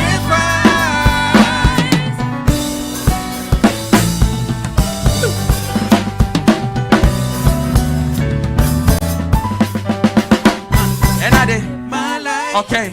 Sacrifice. Huh. Say I did my life. All right. Sacrifice. And I did my life. Sacrifice.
All right, and that is the dance of a winner. Congratulations to the Black Stars for winning their first match against Panama at the, World Cup 2026. We're excited about that. Everybody's happy, and I'm really thanking God because I didn't waste wearing my jersey yesterday. Thank you, Black Stars. Thank you, Chris Carter. I say thank you. Anyway, we're excited, and it's still Breakfast Daily right here on Channel 1 TV. As you all know, Nanatufo Boateng started the show with his panelists as they went through some topics that are shaping the nation politically. But still, Nanatufo and I are going to be taking you from now till 11 a.m., bringing you the best of interviews, talks about our health, trends, and even getting into our communities. Once more, you're welcome. And my name is Chris Carter. And of course, my name is Nanatufo. No, we won. We did it. We made it. Guess what? I started the match and it was late. Don't tell me you slept off. I tried. Are you serious? First half when I said no, I can't do it again. Whatever it is, I'll wake up and see in the morning. So guess what happened? 3 a.m. I woke up and I went to the bathroom. When I was going to lie down, I said, wait. I slept anticipating something. I had to check real quick. I had to check my phone. And especially I went to our own group, WhatsApp group page. And when I just saw a lot of stickers and emojis, I didn't even need to see the score again. I'm like, okay. We're there. But yeah, it was exciting. It was exciting as well as, how do I put it? There was full of anxiety in the beginning. Because the Panama team was not also weak. Listen, I won't lie. I knew we were going to beat Panama. But how you were going to beat them? It was cautionary optimism on my part. Because I also knew that this wasn't a fully prepared team for a World Cup. Well. If you take all that happened prior to the World Cup, I also All knew the the drama, team yeah. wasn't fully ready. It wasn't fully cooked. It was a half-baked team that was going into a major tournament such as a FIFA World Cup. Yeah. And also, if you look at the makeup of the group we are in, Well, true. you get it. Yeah. So there's a lot of work, physically, mentally, emotionally, that will have to go in to get the guys to, in fact, hold their own against any team that they will be facing. Right. And yesterday it was pretty obvious. I mean, it had a telling on them. You could see how shaky they were in the very first minutes of the game. Yeah. You could see how they were struggling in defense to contain the pressure from Panama. I mean, it was pretty obvious that, listen, these guys were not ready. But what was also evident was the heart with which they were playing. And you know, the heart with which they were playing does not only stem from, you know, their own heart. When you look into the stadium, of course, everyone clad in yellow. I mean, that's the heart of Ghana too. And I'm sure they look on social media, they realize everybody is clad in their jersey in the country. That is also the heart of Ghana. So like, it's everybody working together to, you know, push them forward. So yeah, you know, shout out to all the supporters. You know, in the very first few minutes of the game, it felt like they were playing a home match. Because if you paid key attention, you listen keenly to the background in the stadium, you would hear aye re, aye re. So it felt like they were in Ghana. Yeah. I mean, you could hear it so clearly, the singing, the chants by the Ghanaian supporters. I would like to say thank you to them as well for showing up. Exactly, for that's showing what I'm up saying. in their numbers. Yeah, they actually showed up in their numbers. So shout out to each Black and everyone that was able to even go to the stadium. Did you see Mr. Easy at the stadium? Yeah, I saw Mr. Easy there. Did you see the Vice President I dance? saw her. It was so good. It was so beautiful to see. It was so beautiful to see. Yeah, so well done to the Black Stars and more grace to their elbows. Actually, this is trending on social media. A lot of people are talking about it. The Black Stars have won their hearts of supporters with a 1-0 win at the opening match with Panama. The celebration from fans tells so much of how much support the Black Stars had from across the world. A woman was seen anointing the foreheads of the players before kickoffs. What could have brought back the love? It's actually overwhelmingly good. Now, let's see how Toronto, the Vice President, and other cities celebrated the win. Let's watch this.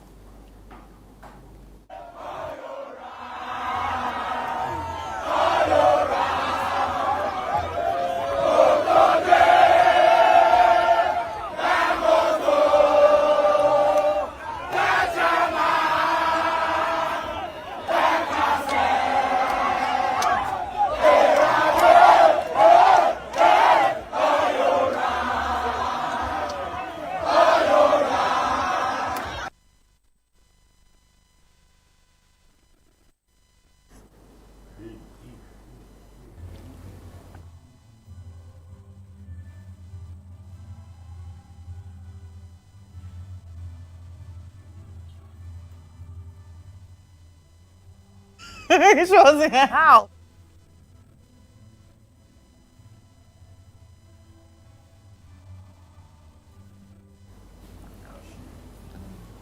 Okay, clearly we can see the woman actually anointing them from her TV set, not on the stadium.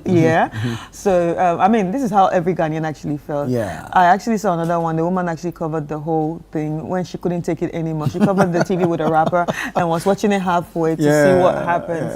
And this is actually Samoan in the dressing room with the boys after the game. As you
right, and there you saw it. These are scenes of what happened yesterday, and obviously you can see the contrast because it was played. I mean, it was showed last night here, while it was showed in daytime in Toronto. So definitely you can see the contrast if you're wondering what's happening. The last one were scenes from KUNST, and then we saw scenes from Toronto and from America. Yeah, and even the vice president. Oh yeah. Oh, she the book you. Yeah. Do you know, and you know, looking at Asamoah Gyan, do you know what I think? You know, if Asamoah Gyan didn't make it as a footballer, he could have been a dancer. Oh, he could have been a lot of things. But now he could have been those God-like people. Like. Asamoah could have been a lot of things. Yeah. And a musician. Including being a musician. Yeah. Or even a boxer. Yeah. Yeah. You know, he now actually has a license as a coach. Yeah, so he has so many talents in one. So he's actually an inspiration to a lot of people that whatever your talent is, try to use that. Exactly. Yeah. And don't limit yourself. Don't limit yourself. Sure. Yeah. So well done to the Black Stars. We have some comments on this. Let's check out the comments of what people are saying on social media. The best country to be from. Ghana, Ghana, Ghana, Ghana, Ghana, Ghana, Ghana. This is so fire, so you people fire. should keep the energy throughout. If you go and take some lashing, don't change. Ghana the Jomo, Timothy.Gano. Oh, see the joy. Yeah, beautiful stuff. Leave home improvement. This is awesome. People celebrating their country. No violence, no destruction, just happiness. And this is a very important comment because we saw some violence in America, and it was scary. It was scary to see that even people that were coming from other countries to watch football were also being, attacked and all that. But then, well done to all supporters. Clean, they carry the Ghana spirit.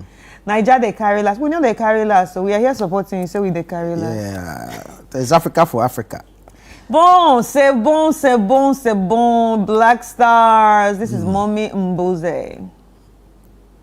I'm so glad we got the privilege to have Ghana play in Toronto. The arrival of the team and wow, King Osei, the joyful fans filled with bright colors.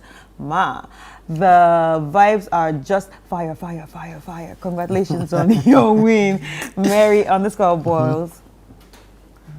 London belongs to Arsenal, New York belongs to Knicks, and Toronto belongs to Ghana. This is by Pack 10. Mayor.Martinez, long live Jollof and Fufu, love it. Obapa_Halima, it should be a holiday today. Yeah, that's how I felt this morning. Oh, we're not there yet. No. Do you know why I felt like that this morning? Oh, be calming down. We actually woke up this morning looking for, I tried to book an Uber this morning, and all Ubers, well, no Ubers literally, like everywhere. They work throughout the night. So I realized, let me check another one. I checked both. I checked Yango, it was still the same thing. Yeah. And I was even chatting with my producer. She was like, it was so hard to also get like normal buses and everything.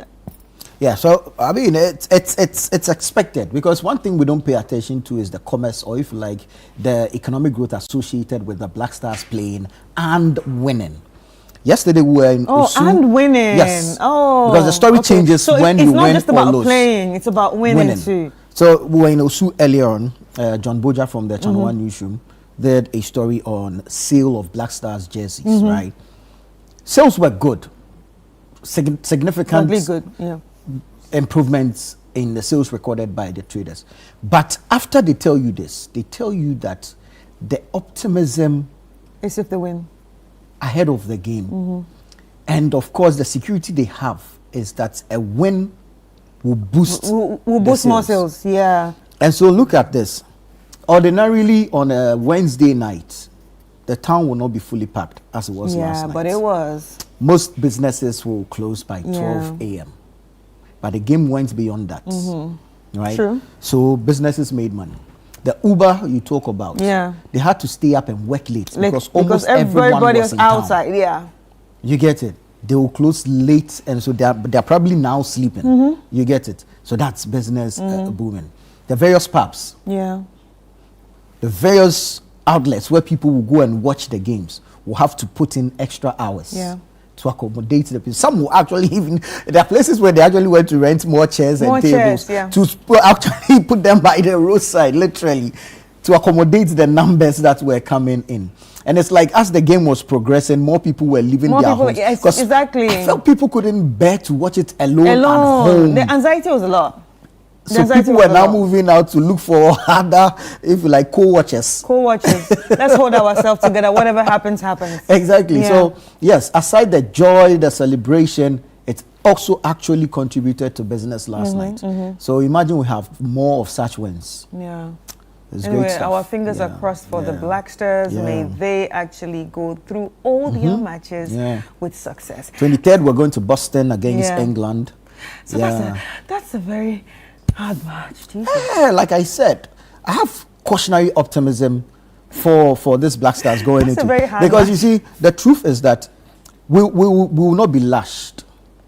Okay. It cannot be outright. We will sit here and deceive ourselves that we are going to win the World Cup. But at least we will make a decent showing. Go somewhere. There'll be a decent showing at the World Cup. And for me, that's enough. Owing to the fact that this is not a team that has been fully prepared, fully cooked for a World Cup. Yeah. The World Cup stage is no joke. True. But in all this, we would also like to shout out to Carlos Queiroz.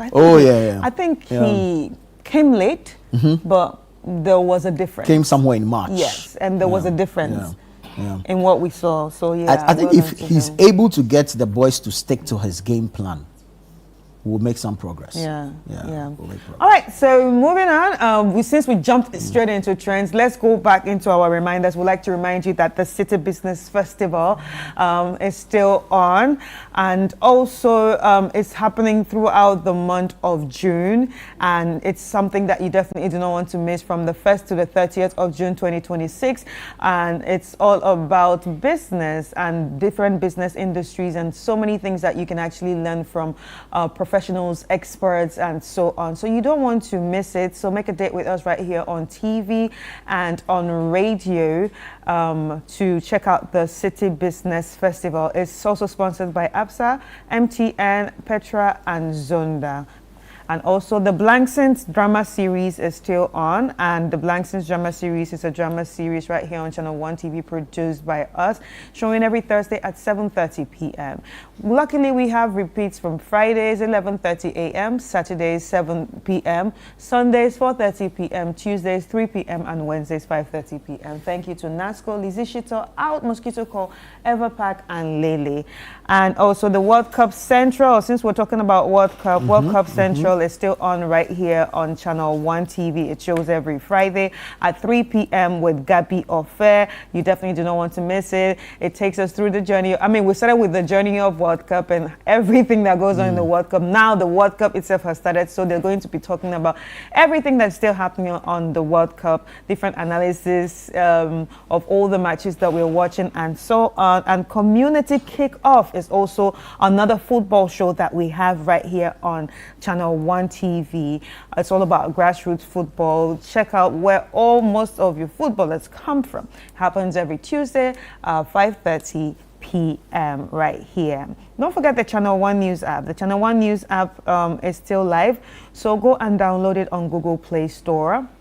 And it brings you everything that we have right here on Channel 1, from news, information, entertainment. So it's more like an infotainment, exciting website. It's very user-friendly. I mean, it's very user-friendly, a very user-friendly app that you can, be updated on. So go there and download it, and tell a friend to download the Channel 1 News app so you don't miss anything. So now that we are done with our reminders, let's check out the video of the day.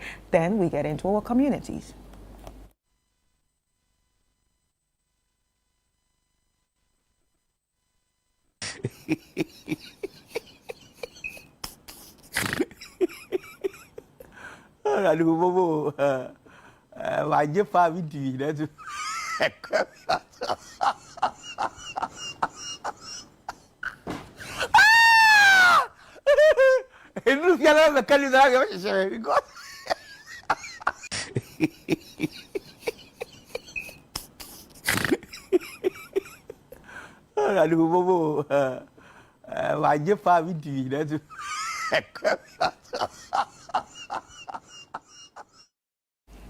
I don't know how you were watching the match, but I was watching it with one eye too, just like. But wait, what was she expecting? No, but there's so much anxiety, honestly. But you've been bold enough to wear the jersey. Sit down and watch the match. No, she doesn't want to get a heart attack, so it's better to watch it that way. So when you lift the cloth, what happens? Yes. You peep. You see how the magicians will cover some box with some Yeah. cloth, and before they lift it, someone has disappeared. Yeah, so she'll probably take it up and then she'll She see take a it up goal. and then the goal would have Yes. But anyway, that is definitely what's going to happen throughout the Black Stars match, because yes, we know the feeling, we know the anxiety that comes with it, but like we always say here, eat before you watch the matches so you wouldn't get mad at yourself sometimes. Let's take a quick break, and when we come back, we get into our communities.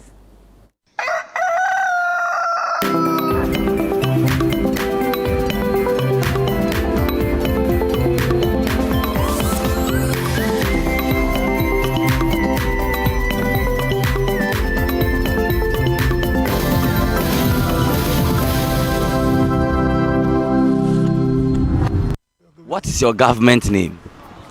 Your government, but now we are in this era.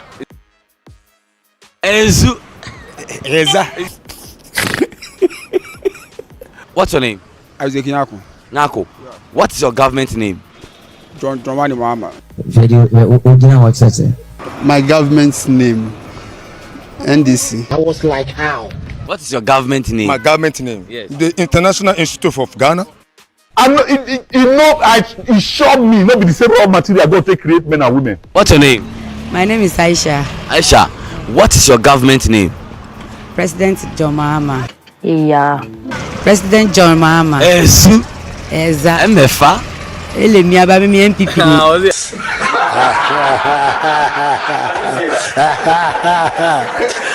Hey. Mi efu MPP. Kukudu. Deshi. And then now Rado. Rado. Hey. Ay.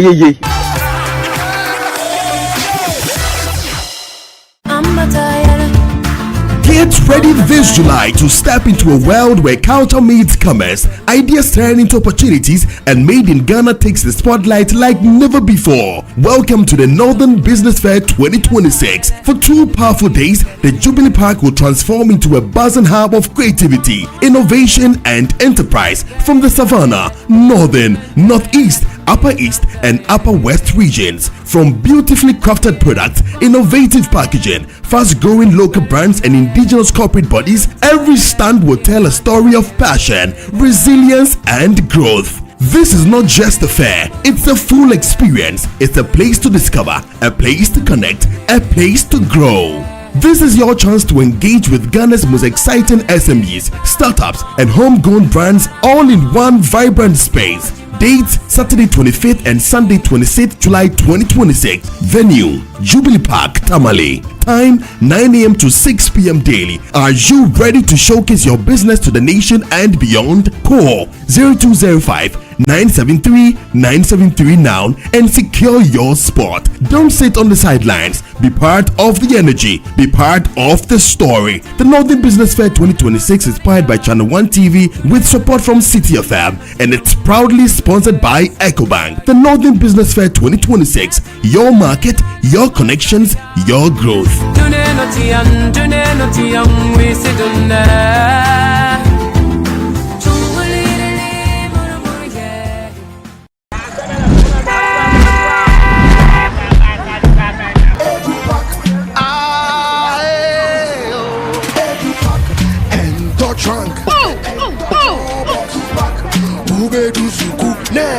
This is the old way.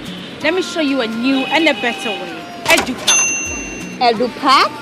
Yes, EduPack. A GS approved and supported initiative for all first year students going to SHS by Prospectus Ghana Limited. Now you don't need to go to the market. All your trunks, mattresses, pillows, including plastic chalkboards, are all waiting for your child at the school. Note, all our wooden chalkboards are being changed to plastic ones to avoid bedbug.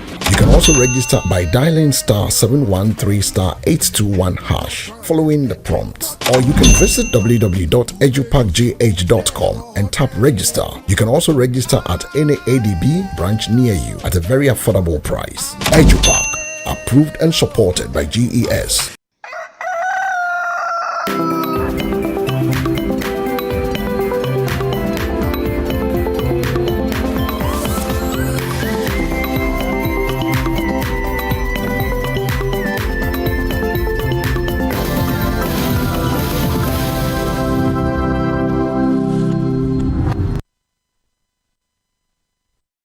Welcome back. Always grateful that you choose us. This is Breakfast Daily on Channel One TV. It's time to step into your communities, okay? I keep saying that there could be an issue in your community that requires national attention because perhaps it's been lingering for a period and the necessary might or weight hasn't been brought upon it to help address it. However, on the other end, it could be a situation or a person doing something significant in that community that needs to be spotlighted or highlighted. Bring all of that to our attention. We'll bring our cameras there and we'll share with the right authorities and of course, as we have committed to, in fact, trigger or institute some change regarding these situations. Now, one of such issues has caught our attention, and so we're putting our radar on it for you this morning. It has to do with education infrastructure and how a deteriorating structure in a school in English Amanfro is impeding teaching and learning. Let's take a look at this report by our Central Regional Correspondent Akwesi Addo. After that, we'll have a conversation around same. The roofing of the JHS 2 and 3 classrooms was blown away by a storm before the previous academic term ended. Several months after, the situation remains same with no intervention from authorities to re-roof the classrooms. Presently, some classes of the lower primary have been merged to accommodate the JHS students, a situation described as uncomfortable for students. Be 6 months. Ama sisi akotna class 2 on meeting. Ama class 1 for no so class 2 for na akotna class 1. E won nsusu. Sama ahon kire nko. Chonso to enyunu ba won pa. The roofing of other classrooms are also tattered. So this is classroom and lesson is currently in session. But unfortunately, this class would have to be interrupted once the rain sets in any moment from now. Because just as you can see, part of the roofing is completely ripped off. The school is one of the few established in the Gas South area in the early days. But the building, which has stood for decades, has seen no major renovation. Some parents are unhappy. I check akra. Sandia man kwalano. Ebi mu mba school. Ena so mu ba school nso a omo boboso, omo tataso, san so omo doso. It is a de dan na ye na. Kwalano kro mu ntumema. Enro ese ye nsuo toy. Ene bebre amba. Frama ne ye we kakra mfa ne ye suro. Nsuo ne twa. Obi mu titi mu sa na omo hu hinafo. Suku ho a jo last time me vacation kaya suku ho eklo for at now o me well that me the kuku na banbe never kpo de vio na ti jati lo po le fupe that me the kuku na benova kpo suku ho na mi lo. Chairman of the School Management Committee, Zakaria Mohammed Ali, says current conditions do not augur well for smooth learning. School Kolan Wahana and Suba Betua, a Teddy and Pamo will be on coffee. So, and Sutasua, we are almost now. You see, you can see it yourself. When we are talking about quality education now, say the environment also counts. It's a share class back where you nipa over 110. One way our classroom. So, a teacher going into that classroom now, then I'll bet to me actually, how would they, understand? Table Baku, Nkola 3 and 8 classroom. Our greater classroom, our Gansa Municipal Assembly, who are here running shift. It's not the best. He is therefore appealing to authorities to come to the aid of the school. I'm calling on the corporate bodies and individuals. Say, Omumba, no Mumbai. Now you to me and changing the face of this school, MA English Amanfro MA 1 and 2. Here school building maybe, so that we can end up this shifting system.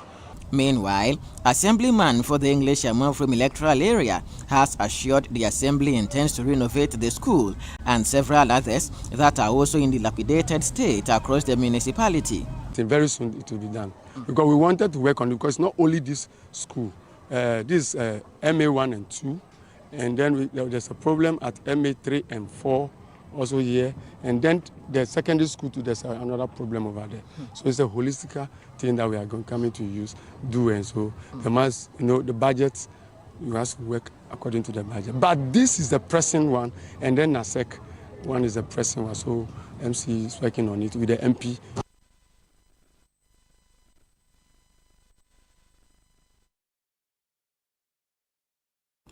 All right, so that's the situation as captured in that report by Akwesi Addo, who now joins us via telephone to give us some more detail regarding this particular school and how they are coping with teaching and learning under such, if you like, terrible circumstances. Akwesi, good morning, and thank you so much for joining us. Good morning, and thank you for having me. Always a pleasure, always a pleasure. And of course, kudos to you for the good job you're doing within your area. Even before we look at the structure and how old it is, give us an idea of how the students are coping. What is the internal arrangements that have been made? And how many classes will now have to share one classroom in order to, if like, meet the contact hours required? Okay, Nana, thank you very much. But before business, today is really a happy morning for Ghanaians. I am not a football enthusiast, and I've never been, unless the world's best club, Real Madrid, is playing. Akwesi, you can't be serious this morning. Wow, you can't be serious. Real Madrid, really. I'm very happy. Okay, that's what it is. you and I. Let's not go into the argument, but it's okay. Madrid, so it's really a disheartening situation for pupils and staff of the English German from MA 1 and 2 basic schools. Now, this is a single structure, but it's a cluster, so it serves 2 schools. So we have the morning stream and then the afternoon stream. So this is one of the schools in the Greater Accra region that are still running the shift system. Okay. And let me establish that the English German from MA Basic 1 and 2 schools happens to be one of the schools that were established in the early days in around the Gulf West area. So in previous times, people from as far as Domiabra, Obom, people from Ashalaja, Obo, people from Weija, Obloko, used to attend school in this particular facility. Now, since the building was constructed, it hasn't seen any major renovation. And so the building itself is full of cracks at its columns and is risk collapsing. The roofing system is also not intact. So now we have the basic 8 and 9, or the DHS 2 and 3 classrooms, having the entire roofing system completely falling out of place. And so students can no longer use it. So what school management has done is to merge some of the classes at the lower level. So we have the basic 1 and 2 students now sharing a single classroom. And then so to make room for the DHS 2 and 3 students. And this does not augur well for sound academic work. Do you know the numbers? The 2 classes that have been merged? Not for the 2 classes, but for the entire school. We're talking over 1,500 students. Wow. Yes, for both streams. And the sad aspect is that even the classroom that has had the school children being merged, the roofing is also not in good shape. So a part of it is also off.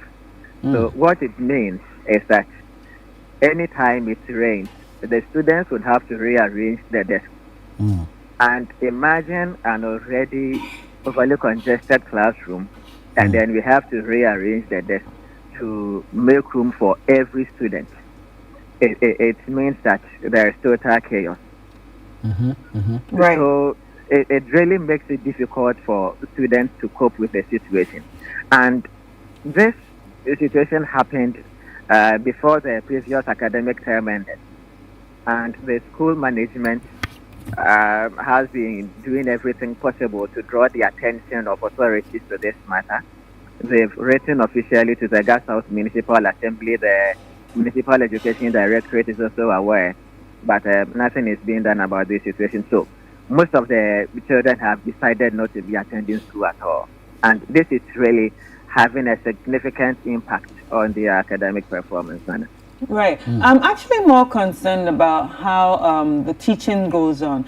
If two different classes are put together or if different levels or grades are put together to stay in one classroom, how does it work? Does that mean two teachers have to come in and teach at the same time, or it's one teacher that is taking two classes?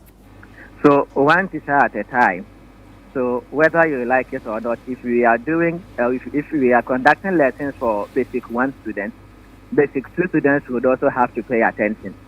And if we have to do for basic 2 also, it's the same situation, it's vice versa. So that is what happens. And people do not get concentration. They don't have full concentration to proceedings. Because if I've already done the topic, I wouldn't show much interest in it. And so people would be fidgeting, there would be this kind of people losing focus, and then it would affect the very class or the very pupils that are supposed to be having that particular lesson. Right, right. And also, how long has this been going on? Because in the footage, I think it was the boy, he said something about since June, but do you know exactly how many months this have been going on? So the entire roofing system of the school has been in a very poor state for many years now. But the ripping off of the roof for basic 8 and 9 happened before the previous academic term ended. So somewhere around April, May. April, May, right. Yes. That's worrying. It's very troubling. And I see that when it rains, it gathers in the classroom now. So give us an idea what the sanitation situation is. Very poor. Very poor, because now the classrooms are filled with stagnant water, and then the mosquitoes are beginning to breed in it. Let me also mention that there is a storeroom that has also been affected. School authorities could not open the facility to us, but I peeked through a hole and then I saw a pile of books that has been completely destroyed as a result of rainfall. And these are reading materials that are needed for students to, rely on for the academic pursuit. And now they've all gone waste. And the sad aspect is that, Nana, in the English Amorphum community, we have 2 government or 2 public schools now, and they are all heavily congested. So this particular one I'm speaking about even attracts students from as far as Tomefa, Nurses Quarters, Peace Town or Nsionano, American Farm, and other far distant communities. So imagine a pupil trekking for about 3 kilometers, 4 kilometers, gets to school and then it begins to rain. And because it's raining, we would have to bring academic activities to a halt. The next day, the people would not show up. So this is really affecting student attendance as well. Wow. This is actually very, very, very sad. But then again, when you ask the authorities, have they reported to the higher authorities, say the GES? So the school management committee chairman is Zakaria Mohammed. He happens to be a former assemblyman for the English Amorphum electoral area. Right. So according to him, they've written several letters to the Municipal Education Directorate, which is just less than a kilometer away from this particular school. And then also they've written to the Gas House Municipal Assembly. The Gas House Municipal Assembly is also just about less than 5 minutes drive, give and take. Right. Authorities have come, NADMO has come to assess the situation, but nothing is being done. And the sad aspect is that, we put together this report somewhere last week. So the school management committee chairman decided that once it's taking too long for the government to come and fix the problem, then he would mobilize funds and then tackle the problem himself. So he procured roofing sheets, and he was expecting to start the renovation work last week Friday. Just when he got to the school, the current assembly member came to inform him that the member of parliament for the area has sent people to come and, conduct assessments and then also put together an estimated cost for the whole roofing. And so he should put on hold his intended, gesture.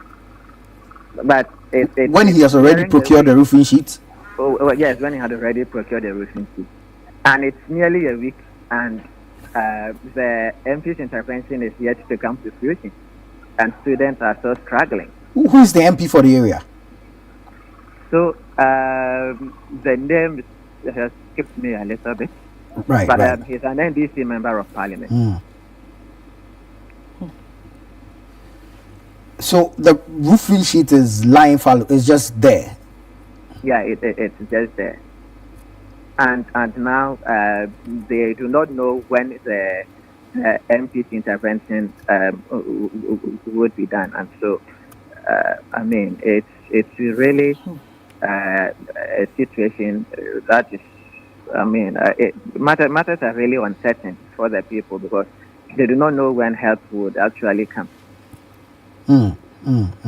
The teachers are the ones actually doing the teaching in the classrooms. When you speak to them, what is their reality? So off camera, the teachers are really not happy because they find it difficult controlling the numbers in the classroom. So it's always a very tedious activity for them. And even as we speak, there is no office for the teachers. There's no staff, staff command room available for the teachers. So they have to use the verandas, and then some of them would have to pitch their tables under trees. And when they enter into the classroom, so it's another wahala. It's raining, and then they would be getting drenched because the roofing system is started. So they are really not happy because they feel like the atmosphere is not dignifying enough for them. And so they are really worried, but according due to GES protocols, they are not able to speak openly about it, but they are really not happy. Right. How is the rainy season actually affecting them now that this have actually happened, and with what they're managing, how is the rainy season affecting them now? Chris, can you please come again? So how is the rainy season affecting them now? Especially with their new arrangement, they also, do they also fear that this classroom that everybody is put into now might also have the same problem? I'm not getting you clearly. I said, how is the rainy season affecting them now, especially with the new class that they have been moved into? Yes, it's really affecting them because now you cannot predict whether there's going to be rainfall or not. So anytime it rains, it disrupts academic activity. So for instance, the classroom that has been merged, where we have the basic 1 and 2 pupils using at this particular time. The morning we went to put together this report, it had rained. And when we got there, the student had rearranged the desk. Right. And so it was practically impossible to move in between the desks. So imagine a teacher has even given assignments and he needs to go around to inspect what the pupils have been able to do. It becomes impossible. Right. So if assessment is not possible, then it means that all the efforts done, it costs 90 because you wouldn't be able to determine whether the pupils were able to grasp or assimilate whatever you taught them. And so the teachers are really worried, and the rainy season is also disrupting sound academic activity. Right. Okay, thank you so much, and keep doing what you do. Keep bringing in those reports. We'll do our best here to push it as high and as far as we can to get some responses from duty bearers. So there you have it, the situation at English Amafro, the local school there, and of course the level of dilapidation, deterioration. And who knows? I think even as it stands now, I risk further deterioration if no urgent action is taken to address it. So, like I said, we may make a stop in your community, but you can send us information regarding your community and what issues require national attention, and we'll be there to cover same. This is Breakfast Daily on Channel 1 Television. Stay with us. We'll be right back.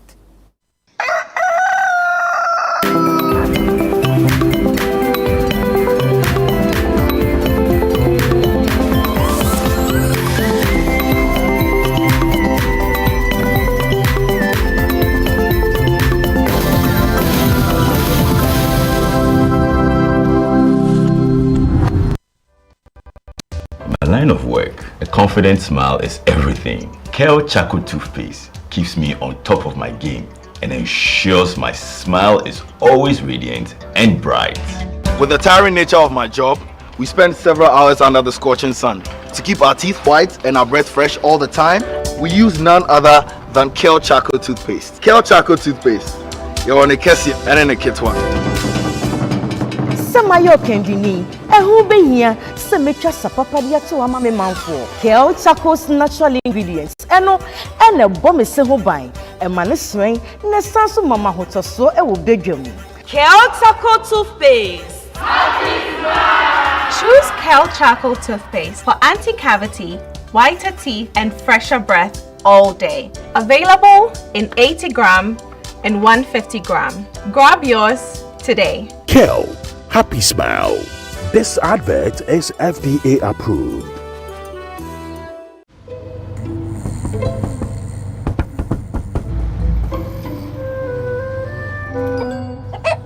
Numerous cases of people falling asleep have been reported across the African continent. No one can explain this phenomenon. With 24/7 FIFA World Cup coverage, sleep can wait. Everything can wait. Catch all 104 matches from as little as 58 Ghana cedis only on DSTV.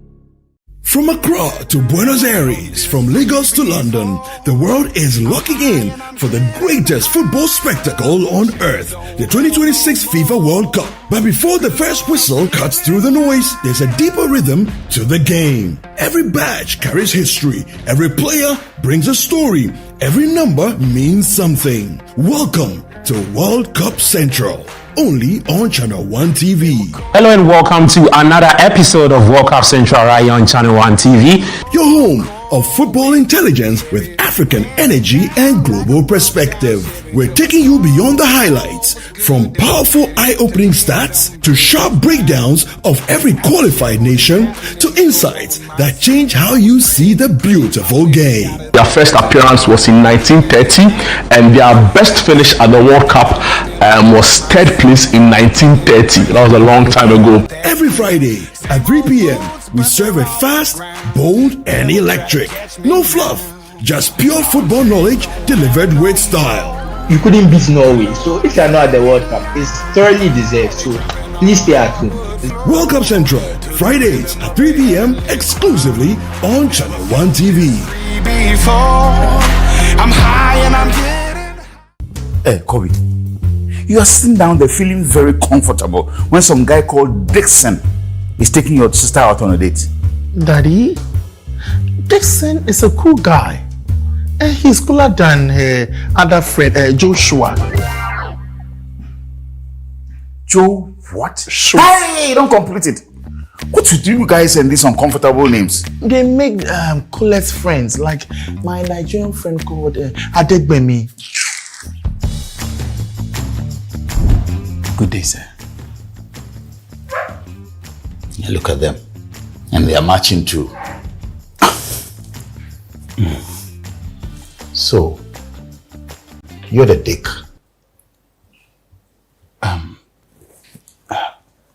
Dixon. Sir, I'm very pleased to meet you, Mr. Belson. Oh, hi, Dixon. How are you doing?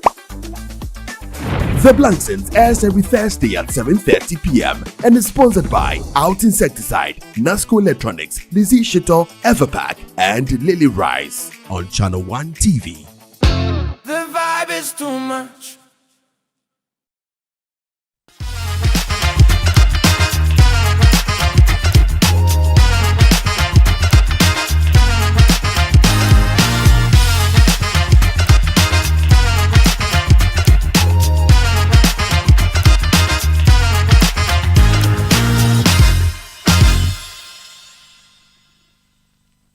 Hello, everyone. You are welcome to Doctor in the House right here on Channel 1 TV. My name is Chris Carter. If you're wondering what this show is about, it's a show I like to call the consultation before the main consultation, and that's when you have to run to the hospital. So on this show, we get to learn about our health.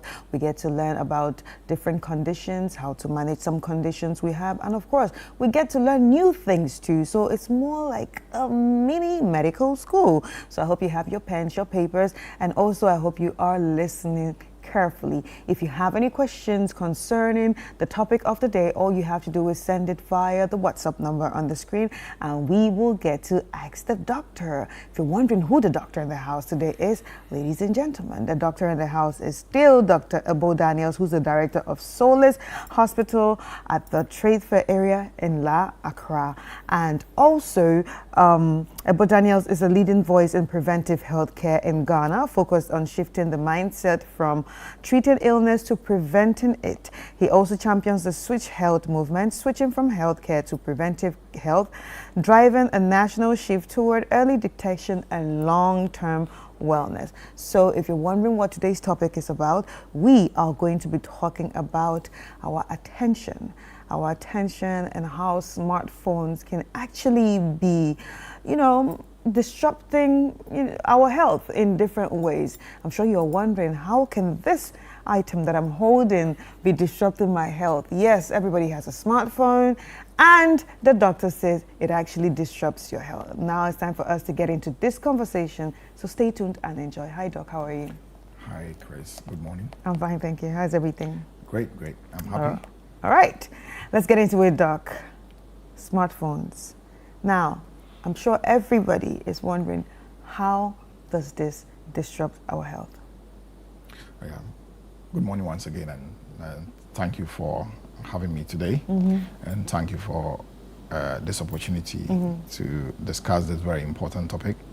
If you look at the wording of the phones, it's called smartphones, so it means it's supposed to make us smart. But if you look at the impact it's having on us, as we'll be discussing, it's rather making us look differently from what the name portends. So today I looked at the topic and I realized that we cannot dissect everything today. So today we are just going to concentrate on the mental aspects of how the smartphone industry is disrupting our health. Then hopefully next week we can also discuss the other effects smartphones have on our other aspects of our body. So today is going to be more of the cognitive, the brain aspect, how smartphones rewire our brain, how they disrupt our sleep, how they disrupt our health, how they even cause blood pressure, immune system deregulation. So anything mental is what we are going to talk about today. All right, so first of all, can you describe what our brain should look like normally without the whole, smartphone thingy going on? But if you remember, we discussed modern food. Modern food was because of wars, we trying to be able to produce food in large scale and all that. But our body was not able to, adapt to that. And that is why we are having modern food, modern disease. Now, when it comes to smartphones have also come to disrupt a lot of our health patterns, starting from the brain, the heart. Virtually as every aspect of our body is affected by smartphones. And this is because anything that controls your brain virtually controls every aspect of your body. For those who believe in manifestation, the most important currency for you to manifest anything is your attention. It's only when you pay attention to something that you start attracting it into your life to be able to get it manifested. So the first thing in manifestation is attention. Then first you become aware. That's whenever you decide to buy something, you start seeing it. The universe starts making things that you want. That's your attention focus revealed to you anytime you pay attention or you become intentional about something. Then when you become aware, then the next thing is your thoughts. Napoleon Hill once wrote a book, How a Man Thinketh, So He Is. There's a quote like that, as a man thinketh. So, but it goes beyond thinking. Attention starts before even your thoughts come into play. So attention, your awareness, then your thoughts. Then when you add your emotions to your thoughts, then that's when you are having the energy to take an action. Then when the action is taken, then you move to your what? Habits. Then habits now determine your destiny, then destiny leads to your future and all that. So it means that anything that has your attention has virtually a control on your life. And smartphones are literally taking the attentions of people in various ways. People are not able to focus now. People are not able to think deeply now. People are not able to sleep now, all because of smartphones. So these are areas we are going to discuss today, and then based on the dissections we are going to do, people will realize that the smartphone is not bad, but if you allow it to control you, you are going to lose your attention, and because of that, most of the things you would have wanted to do or make manifest, you will not be able to do that. All right, so can we get into it? So the first thing is about your brain, like you talked about. The brain is the main focusing center of the body. And your favorite friend, the prefrontal cortex, is what helps you to be able to focus, to be able to plan, to be able to make decisions, and to be able to even take actions. So anytime you have something competing with your brain, then it means that you are going to have challenges making decisions. And there's something we call attention residue, or attention residue. Attention residue means that once you start switching from one task to the other, you leave a residue of your attention on the previous task. That is why we're saying the last time that multitasking is not a great thing to do, because of the attention residue issue. Because if I switch from the camera to you, my attention is still on the camera. So basically your attention has to be on one thing at a time. At a time, to be able to get the result that you want. So attention residue is something that we are having currently with phones. So people switch from, let's say, work, then they are at work, then they switch to WhatsApp, then they switch to Instagram, and they switch to Facebook. No, I don't have that problem at work. I only have it when I'm watching TV at home.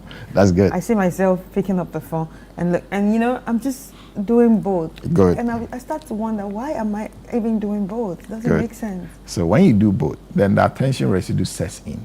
It means that you are now going to be distracted. And when you are distracted, does that affect your brain? It does. Because focus is not going to happen. The prefrontal cortex is going to be overloaded. And if it's overloaded, you cannot plan, you cannot think, you cannot concentrate. And this leads to disruption in your productivity.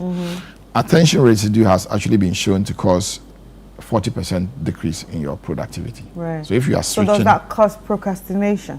It can also do that, because if you leave one task to deal with another one, that's one is not going to be. You might even forget. And because of that, productivity actually decreases by 40% if you keep switching from task to task. And the phone is very effective at doing that. So most people are currently unproductive because of attention residue, and because of attention residue, they are not being productive because of the switching from one app to the other, from one mail to the other, from one message to the other. And some people are even anticipatory. What email is coming? What message is coming? I send somebody hi. I'm waiting for the person to reply. The person is not replying, and then you're still waiting. Meanwhile, that time should have been used for something else. There's something that we always say, that wherever you are, be there. Right. So be present. Be present. So it's important to be present. Yeah. But when you are not present, the phone doesn't allow us to be present, because we are only always anticipating the next thing. Right. So I just talked about being present, right? Why is it important to be present? Because it seems like being present has become a topic that is being spoken about widely, especially when it comes to the issue of mental health. We are always asked to be present. When you talk to a psychologist, they tell you try to be present. So what are the benefits of being present? Being present simply means that you should always live in the now. That's the thing. So what does that mean? So the living in the now means that currently I'm having a program with you. Yeah. I can't be thinking about what I'll be doing next. Once I start thinking about what I'll be doing next, then I'm now thinking into the future. Right. And by doing so, I deprive myself of being here for this program. My thoughts will start raising. And if what I'm going to do... You probably might be here physically, but your mind is rolling all over. Right. And the only resource we have in the world is the now. You cannot change your past. You cannot change your future. The only way you can change your life is what you do now. Whatever happened yesterday is gone. What will happen today will be based on your now. And The thing people sometimes confuse themselves with is they think they can live in the future, but you're only living in the future in the now. And whenever you are living in the future, most of the time, it means that you are not living in the now. And if that future is something you really treasure and you want to have, you should rather forget about it. I'm not saying you shouldn't plan, but you should work towards that future now. But if you keep thinking about it and all that, you are actually depriving yourself of the energy in the now to be able to live that future. So being present is just living in the now, because that's the only resource you have here. Right. So now back to the phone issue. So now that the smartphone sort of like affects our attention and also overloads the frontal cortex, what's the best way to use it? The best way to use it is not to be addicted to it. So how do you know when you are addicted? The first thing you should notice when you are addicted to the smartphone is when you wake up, the first thing within 30 minutes, you want to check what's happening online. Within 30 minutes. That's number one. Number two, when you are eating and you're having your phone at the same time. Instead of exercising, you don't make time for exercise. You're always watching your phone. And when you're having social engagements, now you go to sports stadia, you go to even and dinners, people on their phones. And the whole family, even homes. Even dinners, the whole family are on their phones. When you start noticing these patterns, then it means that you are addicted to the phone. And some people too, once they see any notification, they have to check what is happening. If you cannot mute notifications on your phone, if any notification that comes on your phone requires your attention, you are being controlled by the phone. That's something that we should watch out. Those are the danger signs when you are getting addicted to using the phone. Right. Now, we've spoken about the mental side. Let's talk about the physical. How does this affect us physically? For the physical, before we even delve into the physical, like I said, the topic is so broad. If we want to move to the physical, we miss most of the mental aspect. One other thing we should also note about the mental aspect is that there's something we call digital dementia. Yeah. Currently, when you are going somewhere, how do you go? How do I go? Yeah. Most of the time, what do you use? Google Maps. Google Maps, if I don't know the place. Very good. But even if you know the place, you still use Google Maps. Most people are now looking for directions through Google Maps. Most people remember dates now, not through their cognitive recall, but because they've saved it as a date somewhere that prompts them. Most people are storing important facts now in all kinds of cloud software. So people have subletted their memory to the phone. They cannot remember anything. But isn't that supposed to make life easier for us? The brain is like a muscle. So you need to exercise it. And if you don't exercise it, there's something we call neuroplasticity. Neuroplasticity means that there's a principle called disuse atrophy. If you don't use something, you lose it. That's why people who exercise, lift dumbbells, you see them very muscular. We those who don't, look at how flat it is. Now, the brain is also a muscle. If you don't use it, you lose it. So digital dementia means that if all the time you will need information, and the first recall is the storage medium, which is your phone, you are not exercising the brain. So like knowing a number? A number? Okay, yeah. How many numbers do you remember now? In the past? I don't even remember. I don't remember. It's so sad I don't have family members' Very good. numbers. In the past, we go to toll booths and we remember. I remember my mom's phone numbers. I remember my dad, but now currently I do not remember Because anything. a device has been subletted to do that. And because we don't remember, the brain is now being very docile. So it's dormant and docile. Very dormant. We've lost most of the memory of the brain. There was a program that we used to call What Do You Know? I'm sure when they do What Do You Know now, a lot of people will be flopping because ChatGPT is now like, what do you know? Anything you want. Well, recently I started, playing those games. Yeah. Now I watch them as content. Okay. To actually exercise my brain. So that's it. Yeah. People don't remember anymore. Because I remember as a kid, what we used to do, apart from the dictations, what we used to do a lot was, country capital, countries and the flags, But now a lot of people don't know they that. Don't know. Yeah. And people don't know a lot of capitals. People don't know nothing. And AI is making it worse. AI is making it worse because information, in the past we used to go to libraries to learn. Keep, and then rehearse. But now we don't need to do that. We just need to check. Set the prompt and then everything blows up. So that's one aspect of it. Digital dementia is one of it. And the brain also needs to cleanse itself. Anytime we overload it with this digital garbage in quotes. It depends on what you are looking at. There's something we call the glymphatic system of the brain. The glymphatic system is like something that washes or cleanses the brain. Now, when we don't allow the brain to rest and we are not sleeping properly, and if you remember, we said deep sleep is something that restores the brain. If you are not sleeping and all that, then what happens is that the glymphatic system is going to be impeded. And when the glymphatic system is impeded, toxins in the brain are not washed away. Washed out, yeah. There's something we call beta amyloid proteins. They are not washed away. And that has been shown to be linked to Alzheimer's disease. Oh. Yeah. So we actually talked about Alzheimer's disease last week. Yeah. Good. So that's one thing. So yeah, phones can actually... And yeah, I remember the doctor also, the psychiatrist also said that it was important for you to exercise your brain via education, a lot of education. So people who are well educated are likely not to get Alzheimer's disease because they keep, exercising their brain. And you're almost saying the same thing. Good. So if you don't, Alzheimer's is becoming very common. And how are people having Alzheimer's disease now? Because the brain is not exercised, it's atrophied. Disuse atrophy.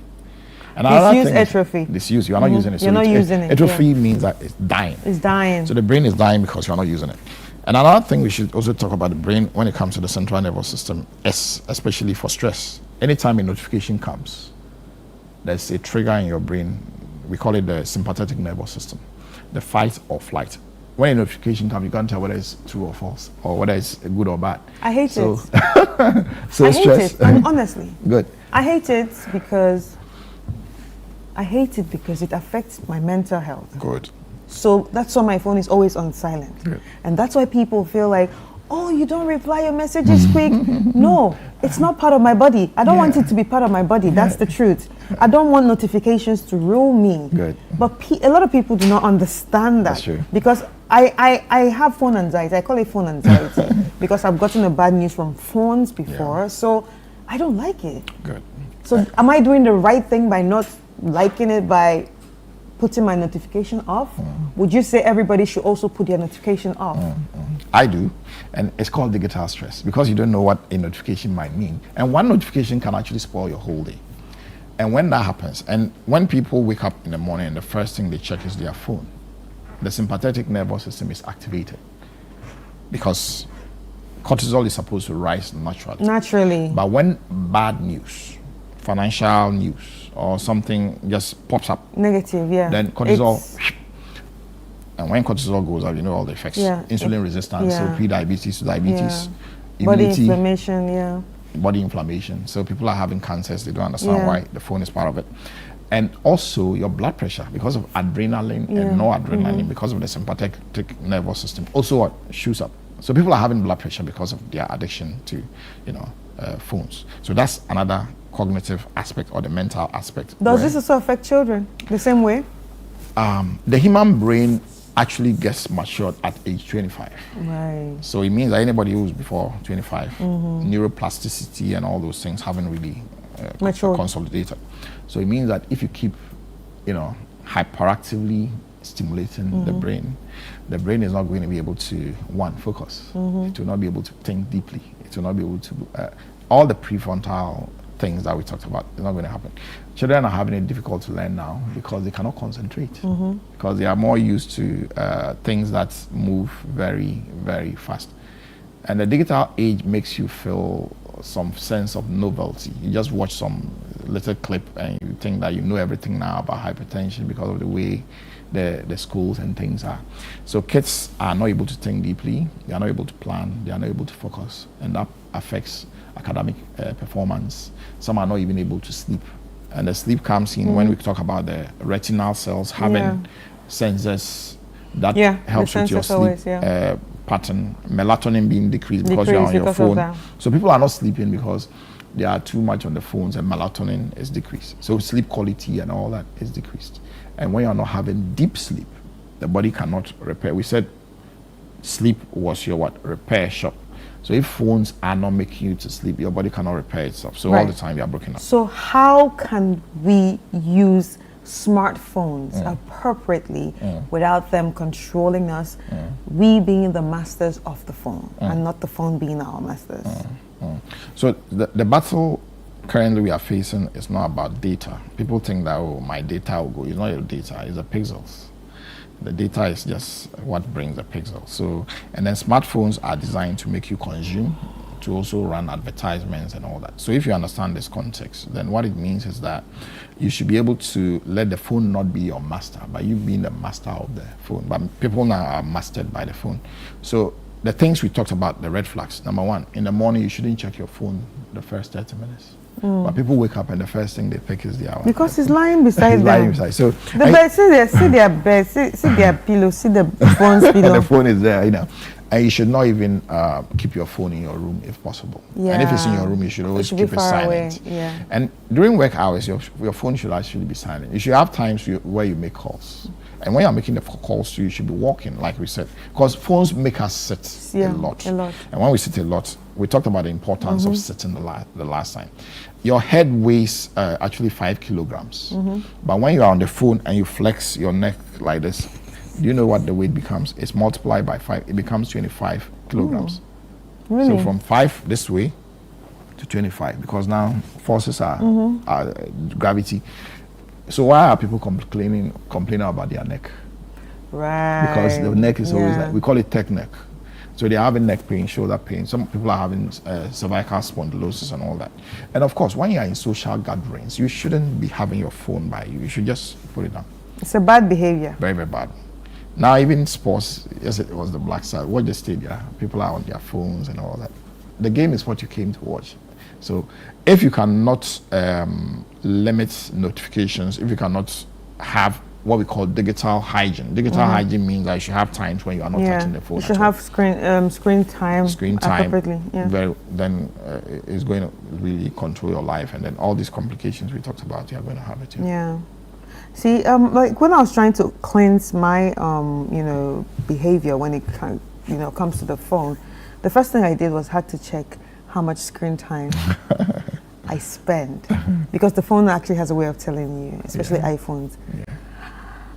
Boy, oh boy! And you were amazed. I was amazed, and I realized that was some years ago. I spent almost 8 to 12 hours in a day on social media. Okay.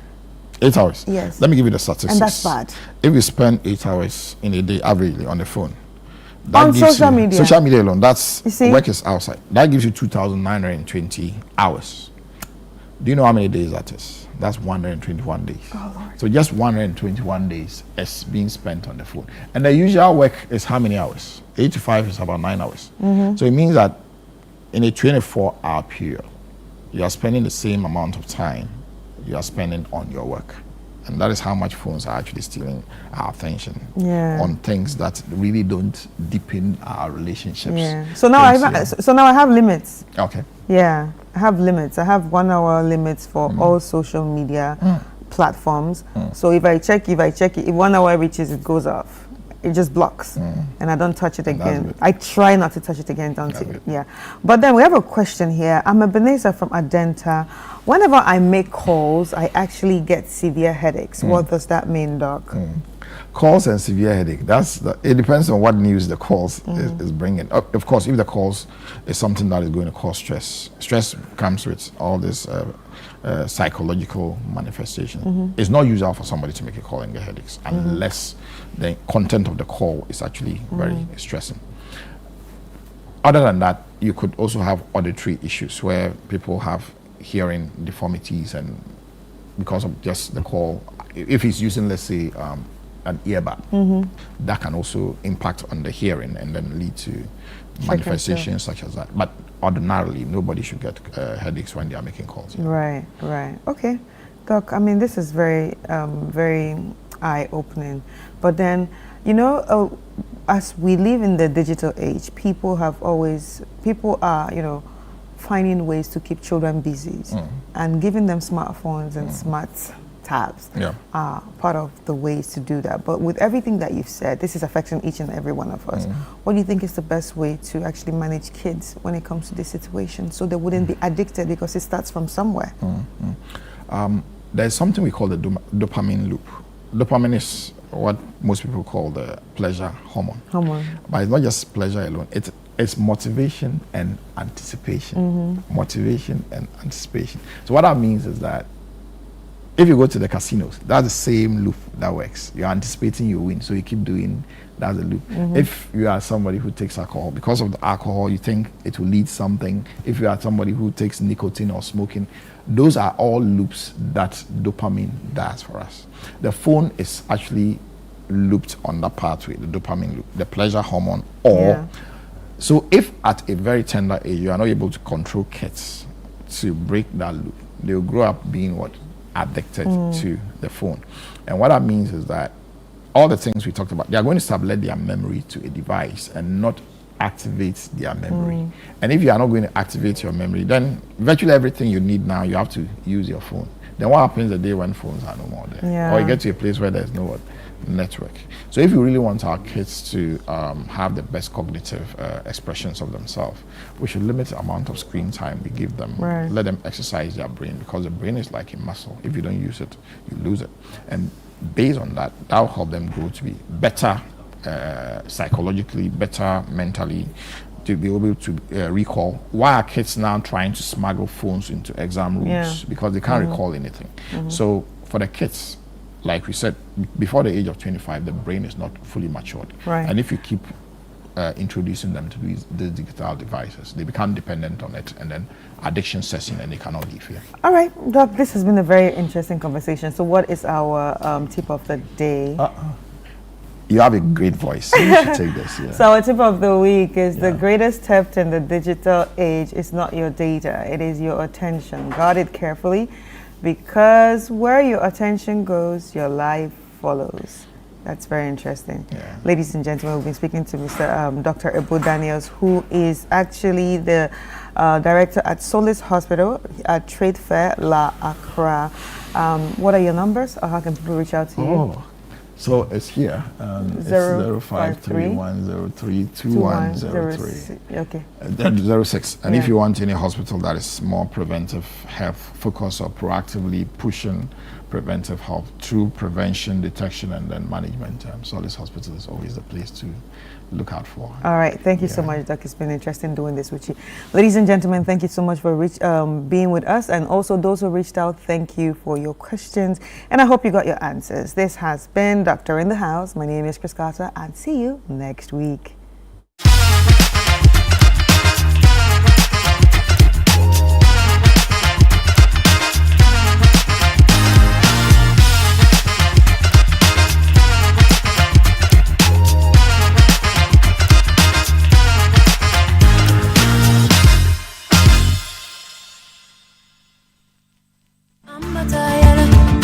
Get ready this July to step into a world where culture meets commerce, ideas turn into opportunities, and Made in Ghana takes the spotlight like never before. Welcome to the Northern Business Fair 2026. For 2 powerful days, the Jubilee Park will transform into a buzzing hub of creativity, innovation, and enterprise from the Savannah, Northern, Northeast, Upper East, and Upper West regions. From beautifully crafted products, innovative packaging, fast-growing local brands, and indigenous corporate bodies, every stand will tell a story of passion, resilience, and growth. This is not just a fair, it's a full experience. It's a place to discover, a place to connect, a place to grow.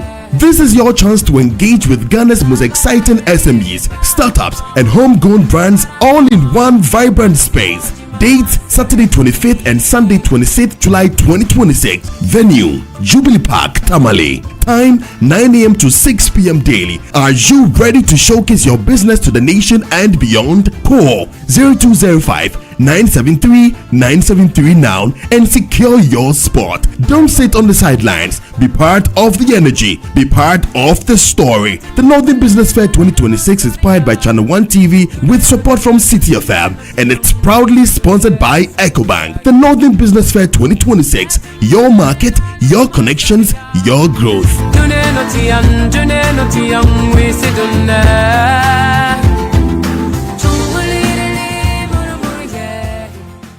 What is your government name? Your government, but now we are in this era. Enzu. Reza. What's your name? Isaac Nyako. Nyako. What is your government name? John Dramani Mahama. My government's name NDC. I was like, how? What is your government name? My government name? Yes. The International Institute of Ghana. It showed me not be the same raw material going to create men and women. What's your name? My name is Aisha. Aisha, what is your government name? President John Mahama. Yeah. President John Mahama. Esu. Eza. Emefa. Ele mi ababi mi MPP.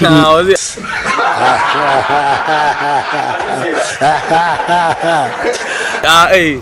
Mi efu MPP. Kukurudu. Deshi. And then now Rado. Rado. Hey.